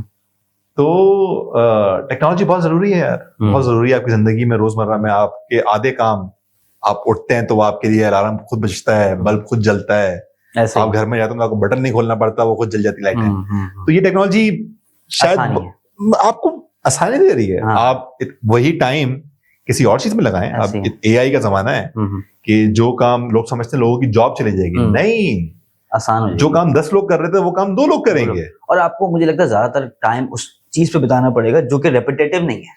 नहीं, आप उस चीज पे टाइम बिताएंगे जो ओरिजिनल है, the basic, the idea, the initiative. If you have the ability of taking initiative और क्रिएटिंग आइडिया, तो there are so many tools जो आपको एनहांस कर सकते हैं। ऐसे ही है। तो ये टेक्नोलॉजी का फायदा है कि आप बैठ के, यार एक लड़की होनी चाहिए झील के किनारे पे खड़ी हुई, और जेनरेटिव आई में डालूंगा मैं, ठक, वो क्रिएट करके दे देगा, मुझे क्रिएट करके दे देगा। तो वो मैं लिखूंगा कि मुझे सोशल मीडिया के लिए या मुझे ये रिपोर्ट बनाने के लिए एक प्रेजेंटेशन चाहिए, तो वो एक क्लिक के ऊपर मुझे चीजें मिल रही हैं। ऐसे ही है। और टेक्नोलॉजी बहुत जरूरी है। ऐसे ही। और लगता ये है कि हर कोई, मैंने आप जैसे कह रहे हैं ना कि यूथ आएगी तो ये चीजें डेवलपमेंट खुद ही होगी।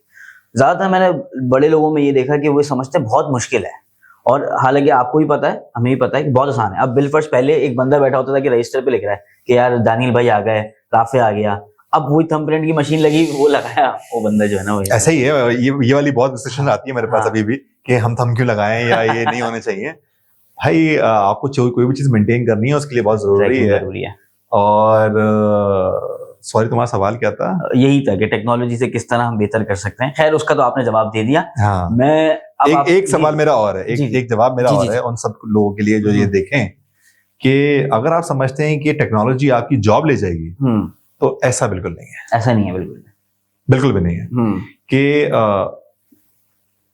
हाँ, मैं कह सकता हूं कि वो जॉब चली जाएगी जो कुछ नहीं कर रहे थे, रेपिटेटिव टास्क कर रहे थे, बस कि भाई ये वाला माउस उठा और ये यहाँ रख दे।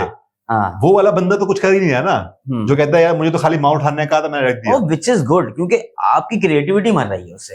आप सोचो कि ये माउस उठा के मुझे बार बार क्यों रखना पड़ा, मैं वैसा काम कर दूं, साला ये उठाना ना पड़े मुझे। तो आपको ओरिजिनलिटी पे जाना पड़ेगा कि आप कोई ऐसी चीज क्रिएट करें जो कि एआई कर सकती है, टेक्नोलॉजी चीजों को एनहांस कर सकती है, बेटर कर सकती है, लेकिन खत्म नहीं हो सकते। From the basic, from the original generate नहीं कर सकती। हाँ, जनरेट नहीं कर सकती। वो आपके आइडियाज को लेके चीजों को बेहतर कर देगी, लेकिन आप कुछ नहीं बोलो, वो खुद ब खुद काम करने लगे तो सारे इंसान नहीं होगा उसके अंदर, जैसे एक इंसान में ख्याल सोच आती है, वो पॉपअप नहीं होगा उसके अंदर। तो ये एक ओरिजिनलिटी जो होती है ना इंसान की, ह्यूमन बीइंग, जो हमारी एबिलिटी है कि हम जो काम कर सकते हैं वो कोई नहीं कर सकता। तो वो इनिशिएटिव लेना वो कभी खत्म नहीं होगा। मैं समझता हूँ कि वो बेहतर हो रहा है, सोसाइटी बेहतर हो रही है, चीजें बेहतर हो रही हैं, और आप और अच्छा सोचें। आप अपना टाइम जाया करने की जगह कोई ऐसी जगह सोचें कि मैं इस टूल को किस तरह अपने साथ जोड़ लूं। मेरा एक और पॉलिसी जिंदगी में, मैं छोटी छोटी पॉलिसीज बनाता हूँ। मैंने 2-3 तो अभी मुझे पता लग गए हैं। एक और बनाता हूँ, मतलब मेरी बचपन से एक चीज है जी। कोई भी चीज हो आपकी जिंदगी में जो आपको कहीं भी हेल्प कर रही हो, वो आपका मोबाइल हो, वो आपकी साइकिल हो जो आपको कहीं पहुंचा रही है, वो आपकी गाड़ी हो जिसमें बैठ के ठंडी हवा में कहीं जा रहे हो, या कैमरा, या कोई भी एक टूल, या गिटार, या आप कुछ भी कर रहे हैं, जो भी आपका ये टूल है, ये एक बेसिकली मैं इसको टूल की तरह देखता हूं, उसको अपने साथ जोड़ लो। मतलब उसकी कैपेसिटी आपको पता होनी चाहिए कि यार ये गिटार है तो इसमें कितने स्ट्रिंग्स होंगे, कितना बज सकता है। ये गाड़ी है तो इस गाड़ी के इस मॉडल को मैं कितनी स्पीड पे जाके ब्रेक मारूंगा तो लगेगा, इससे जाके आगे जाऊंगा तो नहीं लगेगा। तो उस चीज को समझो और उस चीज का फिर अपने साथ उसको कनेक्ट कर लो। फिर जो आप इस्तेमाल करोगे ना, नोबडी कैन। ऐसे ही है कि कहते हैं कि यार आपको तो मैंने आईफोन 15 दे दिया, उसकी पोटेंशियल नहीं पता तो क्या फायदा, और आपके साथ वो कनेक्ट नहीं है। लोग कहते हैं यार जब मेरे पास छोटे फोन होते थे तो मैं ऐसा कॉम्पीट करता था, मतलब वीडियो बनाता हूं जब मैं, तो लोग कहते हैं यार ये ज्यादा स्टेबलाइजेशन है, मेरे पास अच्छा फोन है, उसका ज्यादा अच्छा स्टेबलाइजर है, लेकिन ये अच्छी वीडियो कैसी है? या मुझे एक्चुअल बताए कि मैं जब ये कैमरा चलाऊंगा या इस फ्रेम बना के मैं फोटो खींचूंगा, दैट्स द ओरिजिनल थिंग। ये मेरे साथ एसोसिएट है। ऐसे ही है, ये सिर्फ मोबाइल नहीं कर रहा, associate, this is what I am doing. ये मैं और वो मिल के कर रहे हैं। तो जब भी कोलैबोरेशन करते हैं आप किसी चीज के साथ, किसी टूल के साथ, और उसकी कैपेसिटी का बेस्ट इस्तेमाल करते हैं, तो मैजिक्स केम इन।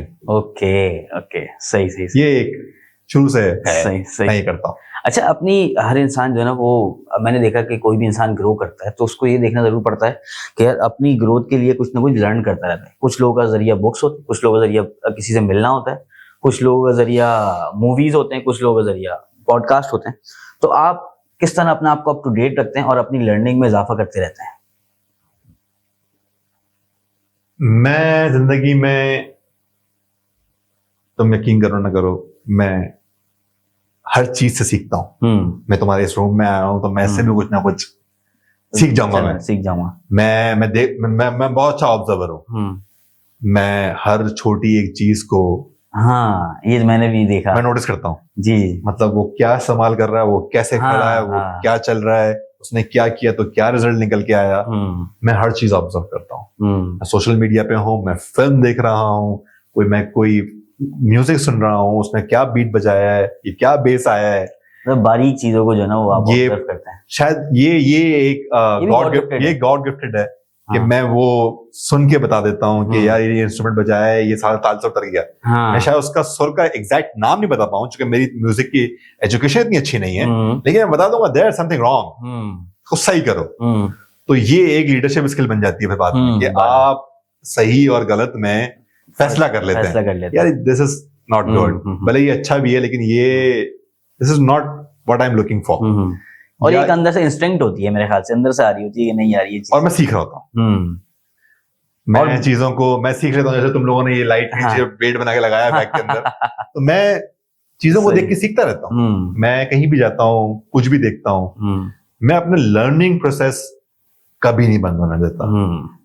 जिस दिन मैं समझता हूँ कि कोई जिंदगी में ये बोले कि यार मैंने तो सीख लिया, वो तो फिर मैं इस पोजीशन पे आ गया यार, मैं अब तो टॉप पोजीशन पर आर्ट्स काउंसिल में एग्जीक्यूटिव डायरेक्टर बन गया, तो नहीं बस नहीं नहीं नहीं नहीं ऐसा ही है। मैं गाड़ी चला रहा हूँ, गाड़ी की इतनी लिमिट तो हो गई, बस खत्म। या मैं मोबाइल से वीडियो बना रहा हूँ तो बस मेरा काम पूरा हो गया। मैं रोज सीखता हूँ, और ये जो लर्निंग प्रोसेस है ना, ये एक इंसान का जिंदगी भर चलता है। बस ये बात होती है कि कब तक कोई कंज्यूम कर सकता है या करना चाहता है। मैं तो रोज चाहता हूँ, मैं रोज कुछ सीखता हूँ, और मैं उसको फिर अडॉप्ट करता हूँ और उसको फिर अपने साथ एग्जीक्यूट करता हूँ। उससे मुझे लगता है इसका ताल्लुक ईगो से भी होता है कहीं ना कहीं। ईगो अगर ज्यादा होगी इंसान में तो वो बंदा मेरे ख्याल से वो रुक जाता है उसकी लर्निंग ना, कि यार हाँ मैं जो कर रहा हूँ बहुत अच्छा कर रहा हूँ। वो तो फिर मैं एक चीज कोट करूंगा, हमारे इस्लाम में भी है कि जिस दिन आपके अंदर मैं आ गई तो आपका एंड सब खत्म, मैं पसंद नहीं है। सही। वैसे बुक्स पढ़ते हैं? बुक्स बहुत कम, टाइम नहीं मिलता। आजकल डिजिटल का तो जमाना है कि वो ऐसा ही है, वो आप गुड डैड और बैड, वो पुअर डैड और रिच डैड, तो चीजें बहुत कम टाइम मिलता है मुझे। मैं ज्यादातर टाइम डिजिटल लाइफ में गुजार रहा होता हूँ अपनी चारों तरफ चीजों के अंदर। अच्छा, म्यूजिक से आपका लगाव है, तो म्यूजिक को कैसे देखते हैं आप? म्यूजिक तो आपके डेली रूटीन में आपके लिए एक शायद रिलेशनशिप, मैं समझता हूँ म्यूजिक के साथ, कि आपका जो भी मूड है उस मूड के साथ सबसे अच्छा रिलेशनशिप, आपके सबसे अच्छे मूड को समझ के उस मूड का म्यूजिक लगा सकते हो, जो बोलेगा नहीं कि आज मैं नहीं बचूंगा। और हर दिन का एक नया म्यूजिक है, मतलब आपको आज दिन थोड़ा सैड चल रहा है, यार मुझे ये चीज पसंद आ रही है, कभी म्यूजिक एक नेसेसिटी है एक हर इंसान की लाइफ में। वो एक दुखी आदमी को खुश कर सकती है, खुश आदमी को दुखी कर सकती है। म्यूजिक हैव पावर, और वो कनेक्ट करती है, और वो लैंग्वेज, बॉर्डर्स, कल्चर की लिमिटेड नहीं होती है। अगर हम बात करें, अगर अभी कुछ एग्जांपल्स की, तो पसूड़ी, कहानी सुनो, कहाँ निकल गए, ऐसे ही है। मतलब अंग्रेज, काला, गोरा सब गा रहे हैं, सब बराबर है, सब गा रहे हैं, किसी को समझ में नहीं आ रहा लेकिन गा रहे हैं। That's the connectivity. असल चीज अगर हम कहें, धुन जो है ना, rhythm, it's all about music है म्यूजिक। और लैंग्वेज तो एक टूल है यार, मतलब वो उर्दू हो, इंग्लिश हो या फ्रेंच हो, वो एक टूल है। अच्छा, म्यूजिक भी बता देता है कि यार ये गाने में कहना क्या चाह रहा है। अगर आपको लैंग्वेज नहीं भी आती तो आपको पता लग जाता है कि यार अच्छा ये म्यूजिक सेज एवरीथिंग। ऐसे ही है, म्यूजिक सेज एवरीथिंग, ऐसे ही। और वो कनेक्ट करता है, वो आपको देता है पोटेंशियल हर तरह की फीलिंग्स। अभी आप रिसेंटली मैं देखा अरिजीत से ही मिले, आपने कोल्ड प्ले का कॉन्सर्ट भी जो है ना वो एंजॉय किया, वहां पे क्या फीलिंग थी? अरिजीत सिंह मतलब एक वो एक फैन मोमेंट होता है, और आप मिलते भी हैं थोड़ा बहुत। लोग कह रहे थे बड़ा भाई छोटा भाई, लेकिन आई रियली लव हिम, और बहुत अच्छा म्यूजिशियन है। मैं उसको फॉलो कर रहा हूँ उसके इंडियन आइडल टाइम से, जब जजेस ने बैठ के बोला था, मैं नाम कोट नहीं करूंगा, कि तुम गाना गाओगे, तो ये नहीं करना चाहिए। शायद ये आपकी स्किल्स नहीं, आप सुन नहीं पा रहे हो उसको, या आप समझ नहीं पा रहे हो कि सोसाइटी चेंज हो रही है। जो जजेस उस पर बैठे हुए थे, वो जजेस एक बॉक्स में बंद थे। हमको लग रहा था कि जो हम गाते हैं या जो हम प्रोड्यूस कर रहे हैं, सोसाइटी को वही चाहिए। नो, सोसाइटी रोज इवॉल्व हो रही है, उसको रोज कुछ नया चाहिए। तो अब देखो कि इंडियन इंडस्ट्री के अंदर now Arijit Singh is the most popular and the most great singer, जो हर चीज गा रहा है, हर बड़ी फिल्म के अंदर उसका एक गाना जरूरी है। ऐसा ही है। तो म्यूजिक अरिजीत सिंह हो गया, कोल्ड प्ले एक एक्सपीरियंस है। वो तो एक एक्सपीरियंस, वो एक एक्सपीरियंस है। पता लग रहा है कि यार क्या कोल्ड प्ले का एक्सपीरियंस है। वो मुझे टेक्नोलॉजी पसंद है। 2019 में पाकिस्तान में लाने में मैं लगा हुआ था, मैं इंटरनेशनल आर्टिस्ट बुक किए थे मैंने कोल्ड, और फिर सडन एकदम से कोविड हैपन, और बिल्कुल लास्ट मोमेंट पे 29 और 7 को मेरा मार्च फेस्टिवल था, इसमें इंटरनेशनल आर्टिस्ट इंक्लूड थे, और 15 मार्च को एकदम से लॉकडाउन, और पूरा मुल्क, पूरी दुनिया सब बंद। ऐसे ही है, और फिर तो बड़ा मुश्किल तो वो मैं करता हूँ कि पाकिस्तान में तो है ही नहीं ऐसी टेक्नोलॉजी, तो मुझे वो टेक्नोलॉजी अट्रैक्ट करती है कि वो 70-80 हजार लोग एक साथ। अच्छा, वो ऑपरेट कोई और कर रहा था उनकी लाइट्स को, everything. और क्या खूबसूरत लग रही थी जगह यार। That's the art. That's the art.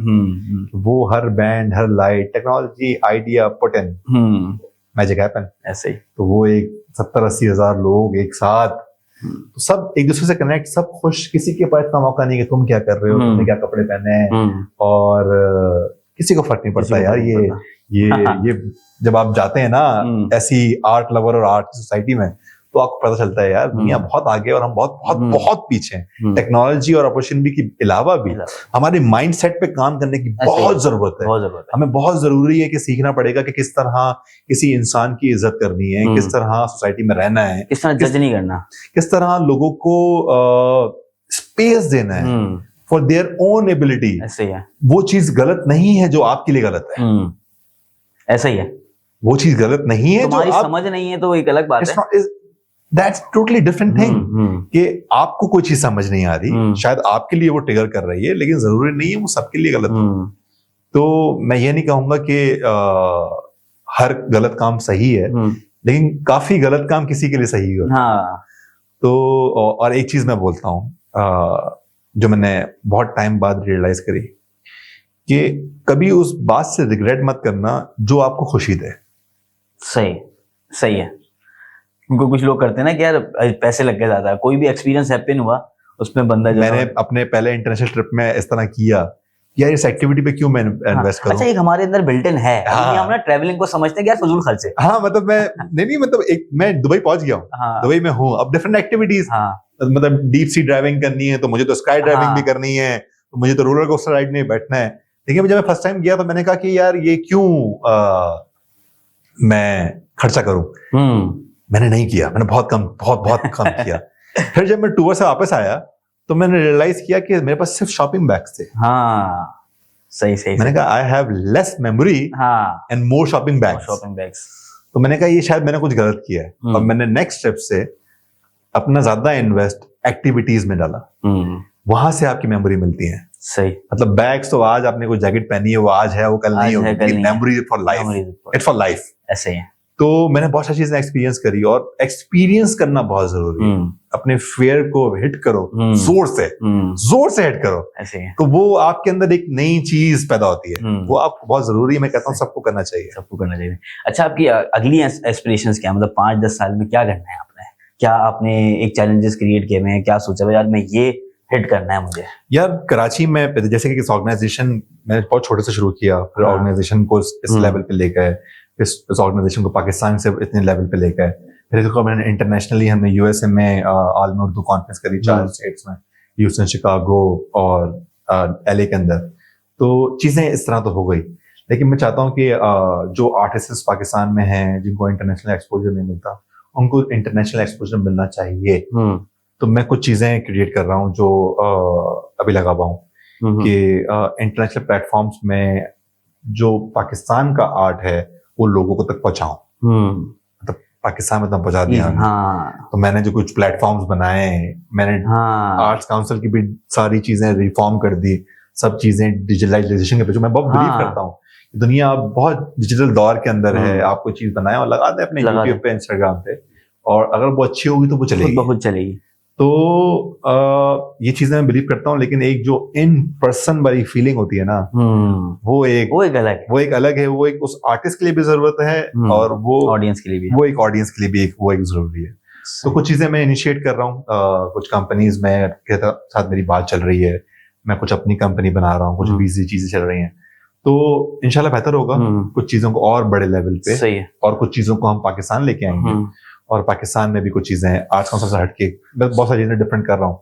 मैंने प्लेटफॉर्म बनाया मोरॉन्स का, मोज़ेक का, मतलब जो आर्टिस्ट को नहीं मिल पा रहा होता, जो कि अक्सर ये होता है, ये जो बॉसेस होते हैं, लाइक अरिजीत सिंह खड़ा हुआ स्टेज पे, लेकिन किसी ने बोला कि नहीं, चूंकि जिसने बोला था वही मेरा फेवरेट सिंगर है, मैं उसका नाम नहीं लूंगा, लेकिन ऐसे हर जगह है, ये सिर्फ इंडिया में नहीं है या किसी एक शो में नहीं है, ये एक सोसाइटी का प्रॉब्लम है कि ये अब ये गाएगा, अब ये बताएगा मुझे, ये एक बड़ा प्रॉब्लम है। जिस दिन आप में ये आ गया ना कि किसी भी आर्टिस्ट में, किसी बंदे में आ गया, बर्बाद है। ऐसे ही आपको सीखना बहुत जरूरी है, सुने, ऑब्जर्व करें, अपने अंदर बर्दाश्त लाएं। जो कहा ना स्पेस लेके आए यार, उसको उसका आर्ट भी देखें, उसका आर्ट एग्जैक्टली, फिर कोलैबोरेशन बनाएं। दैट्स द थिंग जो लोगों को काम करने की बहुत जरूरत है। तो ये वाले मसले आते हैं, तो मैंने फिर एक 2 प्लेटफॉर्म बनाए। मैं सोसाइटी देखता हूँ, सही, खुद कुछ नहीं करता, और जरूरत है इस चीज की। जो मैं देखता हूँ उनको बताता हूँ, देखो यार उस बंदे से सीखो, वो ऐसे कर रहा है, उससे सीखो, फिर अपने स्किल्स को पॉलिश करो कि फिर तुम्हारे अंदर क्या यूनिक स्किल है जिसको तुम ला सकते हो। तो कुछ चीजें मेरे पेजेस पे बहुत वायरल हुई, मोरॉन्स पे, वो उसने आज से पहले कभी इस तरह स्टैंड अप नहीं किया था, वो राइम बोलते हैं।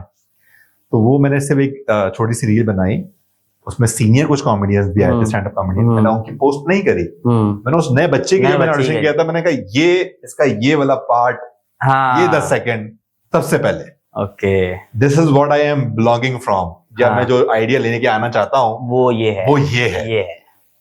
टिकटॉक पे वो लगाने के बाद एक हफ्ते में बम, मतलब एक नया अकाउंट, एक पहली वीडियो 1.2 मिलियन। मतलब सही द गैप इज फिल्ड। हाँ, और वो मैं जो सोच रहा हूँ, और फिर इस तरह मैंने बहुत सारे लोगों को पॉलिश भी किया, उनको चीजें बताई, और वो डिफरेंट प्लेटफॉर्म पर काम कर रहे हैं, जगहों पे कुछ कर रहे हैं, कुछ नहीं कर रहे हैं, शायद उनकी अपनी मसरूफियातें होंगी। लेकिन मैंने फिर फील किया कि मुझे मेरा बहुत टाइम इनपुट हो रहा है उसमें, बहुत ज्यादा। मुझे अब उसमें लोगों को बढ़ाने की जरूरत है।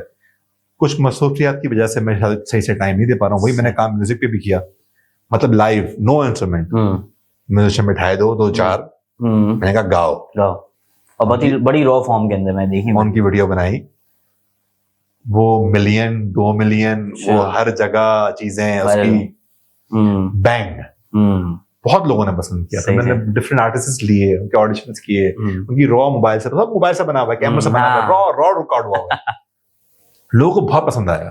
लेकिन फिर मुझे कुछ लोगों से ये एक आया कि मैं कि चीजें इंप्रूव नहीं, मैं जब चीजें, मुझे लगता है मैं रोबोटिक हो गया हूँ, मैं बार बार बनाया जा रहा हूँ एक ही चीज, और मैं डेली लाइफ वाला काम कर रहा हूँ, तो मैं वो काम रोक देता है और इंतजार करता हूँ कि जब तक मैं उसको बेहतर तरीके से दोबारा नहीं करूंगा तब तक मैं नहीं। अच्छा जी, अब हम जरा इंस्पिरेशंस की तरफ आते हैं कि आपकी इंस्पिरेशंस कौन है? आप बहुत सारे लोगों से मिले हैं। मेरी बहुत सारी इंस्पिरेशंस हैं, मैं बता रहा हूँ ना, मैं रोज सीखता हूँ। तो मेरी डिफरेंट इंस्पिरेशन डिफरेंट चीजों के लिए। काम को तो मैं बताया कि मेरा रोल मॉडल मेरे फादर साहब अब्बू थे, और मैं उनसे ये सीखता था चीजें। और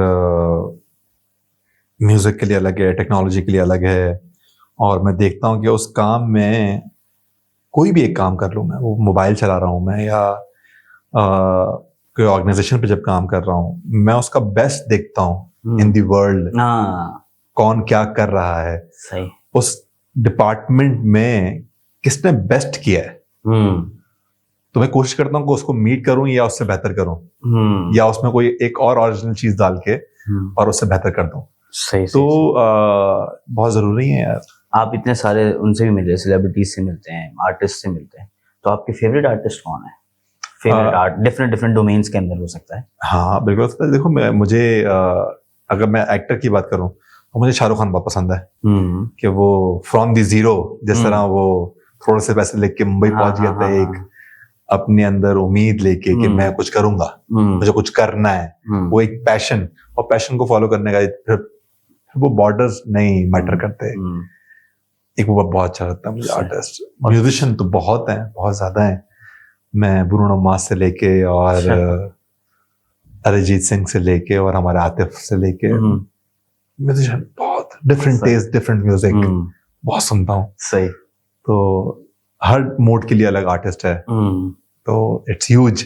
शायद मैं बहुत समझता हूँ इसलिए मेरी लिस्ट तवील है। मैं नहीं कह सकता कि this is my the most, वो आज है वो कल नहीं होगा, वो किसी और लेवल पे होगा, क्योंकि मेरे मूड पे डिपेंड करता है, what I my nature my soul needed, तो उसके हिसाब से चलता हूँ। सही। अच्छा, अपने आप को एक्टिव, मैं देखा कि आप जिम भी जाते हैं, अपने आप को फिट भी रखने की कोशिश करते होंगे, फिर अपने आप को हेल्दी किस तरह रखते हैं आप? हेल्दी, आपको बॉडी की नीड्स बहुत जरूरी है। जब मैं इतना वर्कहॉलिक बीच में हुआ था, शुरू से हूँ, मसला मेरा रहा है कि मैं जब अब्बू के साथ काम करता था या कोई और काम करता था, फैमिली बिजनेस, तो 18 घंटे काम कर रहे हैं, तो मुझे समझ में नहीं आ रहा कि मुझे 2-4 महीने बाद एक यंग एज के अंदर एक अजीब सा डाइजेस्ट सिस्टम में प्रॉब्लम आया कि मुझे अच्छा नहीं लग रहा है, मुझे नोजिया हो रहा है, मेरी नींद पूरी नहीं हो रही है, मुझे भारी लग रहा है। तो प्रॉब्लम क्या थी, मैं पूरी रात काम करता दिन भर सोता था, तो ये प्रॉब्लम था। फिर मैं रूटीन लाइफ बहुत जरूरी है। अच्छा, एक चीज मुझे फील होती है जब मैं अपने टूल्स के साथ भी और अपनी जिंदगी में किसी भी चीज के साथ, उसकी एक कैपेसिटी होती है, और उसकी एक एबिलिटी होती है, भले वो कैमरा हो, कैमरा भी अगर तुमने चला दिया रिकॉर्डिंग के ऊपर तो वो 30 मिनट तक रिकॉर्ड करेगा, फिर वो 1 मिनट के लिए बंद करेगा, उसकी वो वहाँ लिमिटेशन आ जाती है, बस भाई सांस ले, नहीं लेगा तो मैं जल जाऊंगा या मैं गर्म हो जाऊंगा। तो वो आपको ऐसे ही आपकी बॉडी की भी नीड्स होती हैं और उनकी कैपेसिटी होती है कि आपने कितना अच्छा उसको मेंटेन किया हुआ है, तो वो उसके हिसाब से उतनी अच्छी परफॉर्मेंस देती है। अगर आप चूंकि मैं स्पोर्ट को, मैं जिम को ऐसे लेता हूँ कि जब मेरे दिमाग में बुरे ख्यालात आते हैं ना तो मैं जिम करता हूँ, जब मैं लेजी होता हूँ तो मैं जिम करता हूँ, जब मेरे पे फैट चढ़ता है, मैं बीमार होता हूँ तो मैं जिम करता हूँ। जिम आपकी बॉडी में से बुरे ख्यालात, बुरा फैट सब बाहर कर देता है, मतलब नेगेटिविटी को, पॉजिटिव एनर्जी आपके अंदर फुलफिल हो जाती है। और लोग मुझे कहते हैं कि या तुम पतले हो तो और कितना पतला हो गया, या तुम्हें क्यों मोटा होना है, या तुम्हें क्यों बड़े डोले चाहिए। Gym is not about that. ऐसे ही है, लोग कहते हैं लड़कियों पतली हैं और पतला होना है। अरे नहीं, it's not about that, it's about fitness. जैसे आप खाते हैं ना, स्टमक की एक नीड है आपकी बॉडी में एनर्जी देने के लिए, तो आपकी बॉडी की नीड होती है कि आप उसके मसल को एक्टिवेट रखें, आप अपने कहते हैं ना खून के दौरानिया को रेगुलेट रखने के लिए, बीमारियों को दूर रखने के लिए, पॉजिटिव एनर्जी को अंदर रखने के लिए जरूरी है। आप साइकिलिंग करें, आप रनिंग करें, आप जिम करें, और मुझे मजा आता है। One of my passion is sport. और मेंटल हेल्थ के लिए क्या करते हैं? मेंटल हेल्थ, और जैसे कि इंसान कभी कभार डाउन भी हो जाता है, कभी कभार दिल नहीं चाह रहा होता, ऐसा भी होता है इंसान के साथ, नेगेटिव हो रहा होता है, बिल्कुल तो उसके लिए क्या सोर्सेज हैं आपकी पॉजिटिविटी के लिए? मेरी पॉजिटिव सबकी अपनी अलग होती है, जिससे हमको सुकून मिल रहा हो। मुझे सुकून मिलता है long drive with music at दो दरिया। तो मैं भले रात के 2 बजे फ्री हूँ, 3 बजे फ्री हूँ, मैं जाऊंगा, गाड़ी के शीशे खोलूंगा, म्यूजिक चलाऊंगा और एक लॉन्ग ड्राइव लूंगा। सही, ये मेरा रोज का रूटीन है। अच्छा, रोज का रूटीन है ये? That's my. और इसमें आप अकेले होते हैं? मेजरली मैं अपने साथ अकेला होता हूँ, या मेरे साथ मेरा कोई दोस्त है भी, मैं कहता हूँ चुप करके बैठो और म्यूजिक सुनो, और ये जो सी ब्रीज आ रही है उसको ये फील करो आप, और वो एक आपके अंदर एक टॉक्सिकनेस जो भर जाती है ना पूरे दिन में, क्योंकि जरूरी नहीं है आप जो पूरे दिन लोगों से मिल रहे हैं, अगर 10 से मिल रहे हैं आप, तो वो 10 के 10 आपको पॉजिटिव वाइब देते हैं। ऐसे ही है। कुछ 2 ऐसे होते हैं जो आपके दिन का सत्यानाश कर देते हैं। वो आपको, चूंकि मुझे मेरा बहुत लोगों से मिलना होता है, और ज्यादातर लोग ऐसे ही होते हैं, किस तरह इसकी टांग खींच लूं और किस तरह नेगेटिविटी भर दूं या ऐसा काम में कोई खराबी निकाल दूं। तो मैं हर तरह के लोगों से मिलता हूँ, तो मुझे हर तरह की वाइब्स मिलती हैं। तो मैं कभी बहुत अच्छी एनर्जी में होता हूँ, कभी मेरी कोई एनर्जी खराब करता है, तो मैं इस तरह अपने आप को रिवाइव करता हूँ। सही। एक लॉन्ग ड्राइव, ठंडी हवा का झोंका और म्यूजिक। अच्छा, मुझे बताएं दानिल भाई कि आप बिलफर्ज जो है ना वो क्या आप कहते हैं कि अगर मैं दानिल भाई से पूछूं कि यार आपने पूरी जिंदगी, आप आज तक जो कुछ भी अचीव किया है, या अपनी बेहतरीन क्वालिटीज जिसकी वजह से आपको लगता है अल्लाह ताला ने आपको एक स्टेप आगे भी लेके आया और आप अपने काम में बेहतर भी हैं, तो कोई 3 स्किल्स ऐसी बताएं अपनी जो कि आपको लगता हो कि यार ये मुझे लगता है कि इसने मुझे बड़ा साथ दिया जिंदगी के अंदर आगे बढ़ने में। I am a quick learner. वो टेक्नोलॉजी हो, वो कोई भी टास्क असाइनमेंट हो, या वो कोई भी काम हो, मैं फौरन सीख जाता हूँ, क्योंकि मैं उस काम के अंदर इतना पैशनेटली अंदर डीप ड्राइव मारता हूँ ना कि मैं उस काम को सूंघ लेता हूँ, तो बिल्कुल ड्राइव मार के ये काम हो कैसे रहा है, तो मैं काम सीख जाता हूँ वहां से, और उसको अडॉप्ट कर लेता हूँ, और उस काम को कैसे बेहतर कर सकता हूँ वो। और एक अल्लाह ने एबिलिटी दी है लीडरशिप की, कि लोग मुझे पसंद करते हैं बहुत। मतलब मैं जो बता रहा होता हूँ, शायद इसलिए क्योंकि मैं I'll tell with my pure heart। मेरे दिल में ये नहीं होता कि यार मैं बॉस हूँ या मैं इससे ऊपर आना चाहता हूँ। तो ये काम कर रहा है यार, काम को थोड़ा ऐसे कर ले, तो लोग सुनते हैं मेरी। तो वो एक अल्लाह ने मुझे दी है लीडरशिप क्वालिटी, मतलब वो लोग सुनते हैं मेरी और मैं काम को आगे बढ़ाता हूँ। तीसरा, एक क्रिएटिव आई। इंसान में एक क्रिएटिव आई होती है, वो सिर्फ आंख नहीं होती, वो आपकी ऑब्जर्वेशन, आप जो फील कर रहे होते हैं, आप जो, अब लोगों के डिफरेंट विजन होते हैं। कि आप बैठो ना यहाँ पे, तो एग्जाम्पल पे आप अपने आप में होगे कि यार मैं बैठा हूँ, ये कारपेट है, बस ठीक है, मैं एसी की जो हवा निकल रही है वो तक फील कर रहा हूँ, मैं ये रूम कहाँ है, मैं अपने आप को इस एरिया के टॉप व्यू से देख रहा हूँ, मुझे पता है कि इस गली से निकल के कोने में क्या है, उधर से वहां क्या है, मतलब मैं अपने विजन को खोल के रखता हूँ बहुत ज्यादा, कि कोई वहां खड़ा हुआ है कैमरे के पीछे तो वो क्या कर रहा है, दूसरा खड़ा हुआ है तो वो क्या सोच रहा है, क्या वो मुझे सुन के इंस्पायर हो रहा है, या वो सुन के या बोले यार ये क्या बिठा दिया मैंने, ये तो चला रहा है बहुत ज्यादा, तो इस तरह की चीजें मैं बहुत फील करता हूँ, बहुत ज्यादा। ये वाली एक होती है ना कि ऑब्जर्वेशन, अब वो फिर मैं एग्जीक्यूशन में जब जाता हूँ तो वो बड़ा बेहतर होती है, तो उसको क्रिएटिव कहते हैं लोग। That's it. अच्छा, मैंने देखा कि हर किसी के इंसान के अंदर कोई ना कोई आर्ट होता है, टैलेंट होता है, बट वो पहला कदम जो है ना उसको चाहिए होता है। तो ऐसे लोग हमें देख रहे होंगे, सुन भी रहे होंगे, जिनके अंदर कोई ना कोई टैलेंट होगा और जो चाहते हैं कि जो है ना वो ग्रो करें या अपना टैलेंट लोगों को तो दिखाएं और एक ब्रेक थ्रू मिले उनको ना, तो आप उनके लिए क्या कहना चाहेंगे, क्या एडवाइस होगी उनके लिए? क्योंकि आपने इस जर्नी में पूरा देखा है यार, अच्छा ये बंदा यहाँ से आया था यहाँ पहुंच गया, तो आप उसके लिए क्या एडवाइस देंगे? उसके लिए एक ही एडवाइस है, if you have the ability attempt it. मतलब एक दफा अटेम्प्ट तो करो, अटेम्प्ट करो, सही, तुम्हें खुद फील आ जाएगा कि ये काम मुझे करना है या नहीं करना है। अगर तुमने कोई वीडियो बनाई है, पोस्टेड ऐसा ही है कि वो हर पहली वीडियो जरूरी नहीं है कि मैंने 2 स्टोरियां बताई कि उन्होंने मिलियन हिट कर दी है, अक्सर नहीं करते।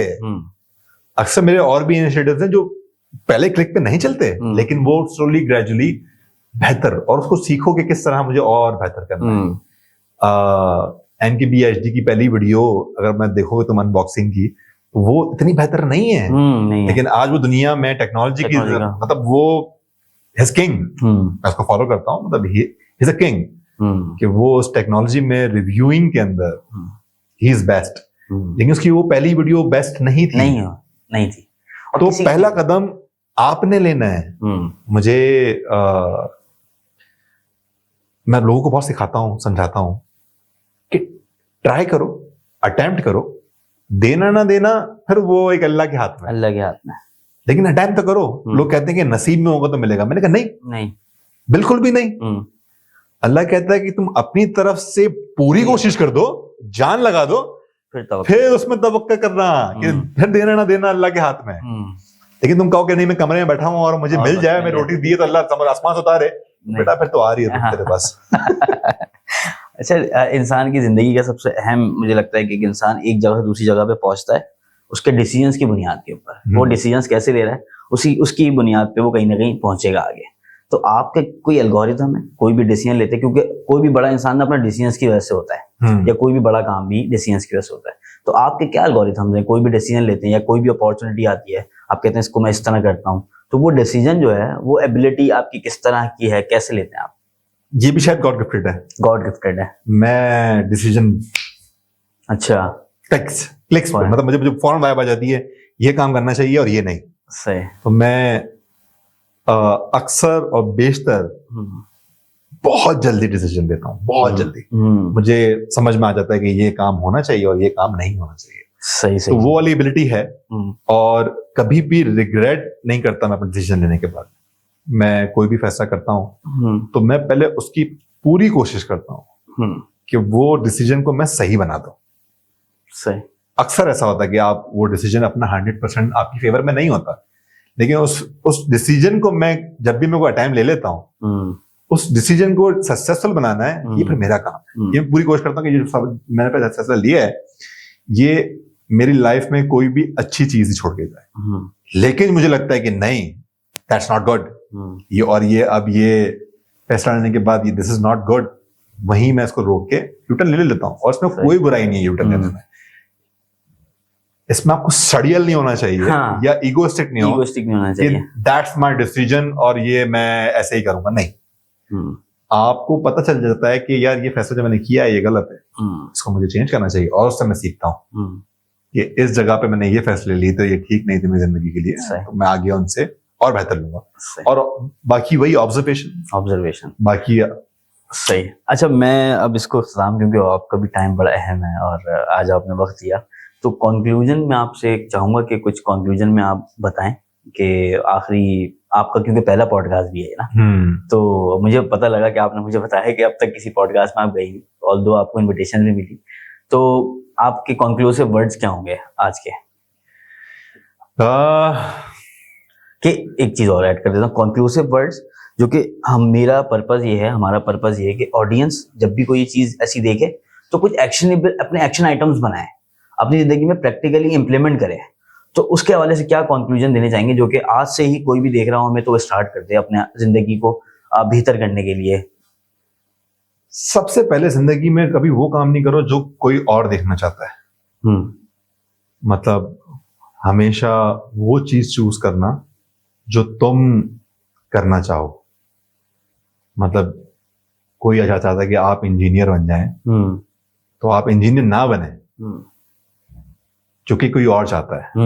सोसाइटी चाहती है, आज इंजीनियर बहुत चल रहे हैं यार, इंजीनियर बन जाता हूं, तो 10 साल बाद इंजीनियर कॉमेडियन बने। मैं ऐसे ही है, सबसे ज्यादा स्टैंड अप कॉमेडियन इंजीनियर्स हैं। ऐसे ही। तो कभी भी वो फैसला नहीं करना जो सोसाइटी चाहती है या लोग चाहते हैं आपसे। आप हमेशा अपना पैशन फॉलो करो और जिसको काम करने से आपको मजा आए। सोसाइटी देखो, डेफिनेटली देखो कि मार्केट में क्या है, क्या चल रहा है, मतलब व्हाट्स ट्रेंड इन, उसमें से जो बेस्ट आपको सूट करे वो अडॉप्ट करो, उसको अपना पैशन बनाओ और उसको फिर 100% जोर से हाँ। बहुत जोर से मतलब अपना जी जान लगा दो और वो काम करना, बस यही है। जीना भी इसी के साथ है, मरना भी इसी के साथ है, तो वो काम आप अल्लाह खुद बरकत देता है उसमें यार। और कभी भी अटेम्प्ट करने से नहीं डरो। अटेम्प्ट करना बहुत जरूरी है। अटेम्प्ट नहीं करोगे तो पता नहीं चलेगा तुम्हें क्या आता है। अपने अंदर फील करो कि क्या काम करने से तुम्हें खुशी मिलती है। जब तुम अपनी खुशी को फॉलो करोगे ना काम के साथ, तुम्हें कोई नहीं हरा सकता। एक और चीज मैं इसमें ऐड करूंगा कि सोचो अपने आप को। तुम बहुत लोग परेशान होते हैं यार, मेरे को समझ ही नहीं करो क्या रहा हूं मैं। अगर जिंदगी में आसान हो ना, अगर चेक करना है कि you are on right track और बैड ट्रैक, तो आंख बंद करो और सोचो कि तुम अपने आप को अगले 5 साल में कहां देख रहे हो या 10 साल में कहां देख रहे हो। तुम्हें क्या चाहिए जिंदगी से, व्हाट्स योर ड्रीम। फिर उसके पीछे एक रोड मैप बनाओ कि तुम आज क्या खड़े हो, तुम क्या पहला एक्ट करोगे, तुम वहां पहुंचोगे। लोग कहते हैं कि पैसे वाला, अरे पैसे वाला कुछ करेगा क्या? आज भी कुर्सी बैठ के कंप्यूटर ऑपरेटर बना हुआ है तो कैसे होगा? ऐसा ही है। तो रोड मैप बनाओ, अपने गोल्स बनाओ, अपने माइलस्टोन्स बनाओ, उनको हिट करो। हर 3 महीने में दोबारा बैठो कि तुमने कहा तुम खड़े हो, ट्रैक करो। उसको ट्रैक करना बहुत जरूरी है, अपनी फिजिकल हेल्थ को भी, अपनी मेंटल हेल्थ को भी, अपनी इकोनॉमिकल हेल्थ को भी। ये सारे काम बहुत जरूरी हैं। कुछ लोग कहते हैं कि अच्छे दोस्तों में बैठो। शायद मेरे उतने अच्छे दोस्त नहीं रहे, ज्यादा नहीं रहे, क्योंकि मैं ज्यादातर टाइम वक्त को गुजार दिया और टेक्नोलॉजी को दोस्त बनाया है। लेकिन दोस्त बहुत जरूरी हैं, बहुत जरूरी हैं। वो आपको बताते हैं, दोस्त ही फैसला करते हैं आपका करियर कहाँ जाएगा। ऐसा ही है कि आप क्या सीख रहे हैं, कहाँ जा रहे हैं, क्या करेंगे आप। मैंने ऑल्दो जो लिमिटेड मेरे दोस्त रहे हैं उनसे मैंने बहुत कुछ सीखा है, और मैं सिर्फ ये नहीं कहूंगा कि मैंने सिखाया है, मैं सीखता हूँ लोगों से। और चीजें बस ये कि मैं फिर से वही बात करूंगा कि अटेम्प्ट करें। सही है।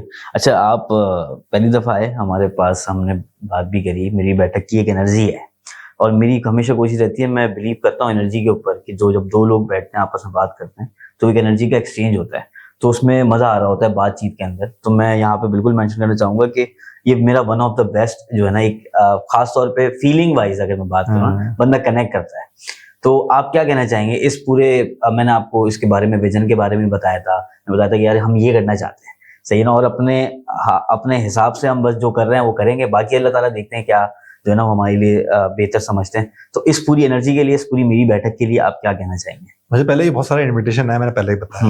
मतलब ऐसा नहीं है मैं जाता नहीं हुई, मैं बिल्कुल मैं अवॉइड करता हूँ, मैं थोड़ा सा इंट्रोवर्ट हूँ। जब तक मुझे वाइब नहीं कनेक्ट होती, और मेरे बहुत अच्छे दोस्त हैं सोसाइटी में जो बहुत अच्छा पॉडकास्ट कर रहे हैं, चीजें कर रहे हैं या इंटरव्यू करना चाहते हैं, मैं थोड़ा अवॉइड करता हूँ। मैं अपने आप में रहने वाला मुझसे हूँ। और लेकिन जब तुमने बताया कि तुम्हारा ये इनिशिएटिव है और ये काम तुम कर रहे हो इस तरह की चीजें सोसाइटी के लिए, तो मुझे एक वाइब आया और मैंने कहा कि न्यू इनिशिएटिव। मैं बात करता हूँ कि इनिशिएटिव लेना चाहिए। मैं सिर्फ यहाँ पे इसलिए हूँ कि तुमने कोई इनिशिएटिव लिया है, और अगर मेरी कोई कंट्रीब्यूशन से तुम्हारा कुछ बेहतर हो सके तो व्हाई नॉट। जज़ाकल्लाह, जज़ाकल्लाह, बहुत शुक्रिया। और ये एक वन ऑफ द बेस्ट है मेरे ख्याल से उन लोगों के लिए जो कि आर्ट एंड कल्चर से रिलेटेड है, बट उन लोगों के लिए भी जो कि एक आम लाइफ के अंदर, आम रूटीन के अंदर भी जिंदगी गुजार रहे हैं। तो मुझे इतना जरूर पता है कि जब आप ये पॉडकास्ट देखेंगे तो एक पॉजिटिविटी की लहर कहीं ना कहीं आएगी आपके अंदर ना। तो मेरी कोशिश भी यही है, हमारी कोशिश यही है कि आप लोग बेहतर महसूस करें, बेहतर जानें, बेहतर जिंदगी गुजारें। तो आज के लिए इतना ही, फिर इंशाल्लाह नेक्स्ट पॉडकास्ट के अंदर, सीरीज के अंदर हम मिलते हैं। Thank you.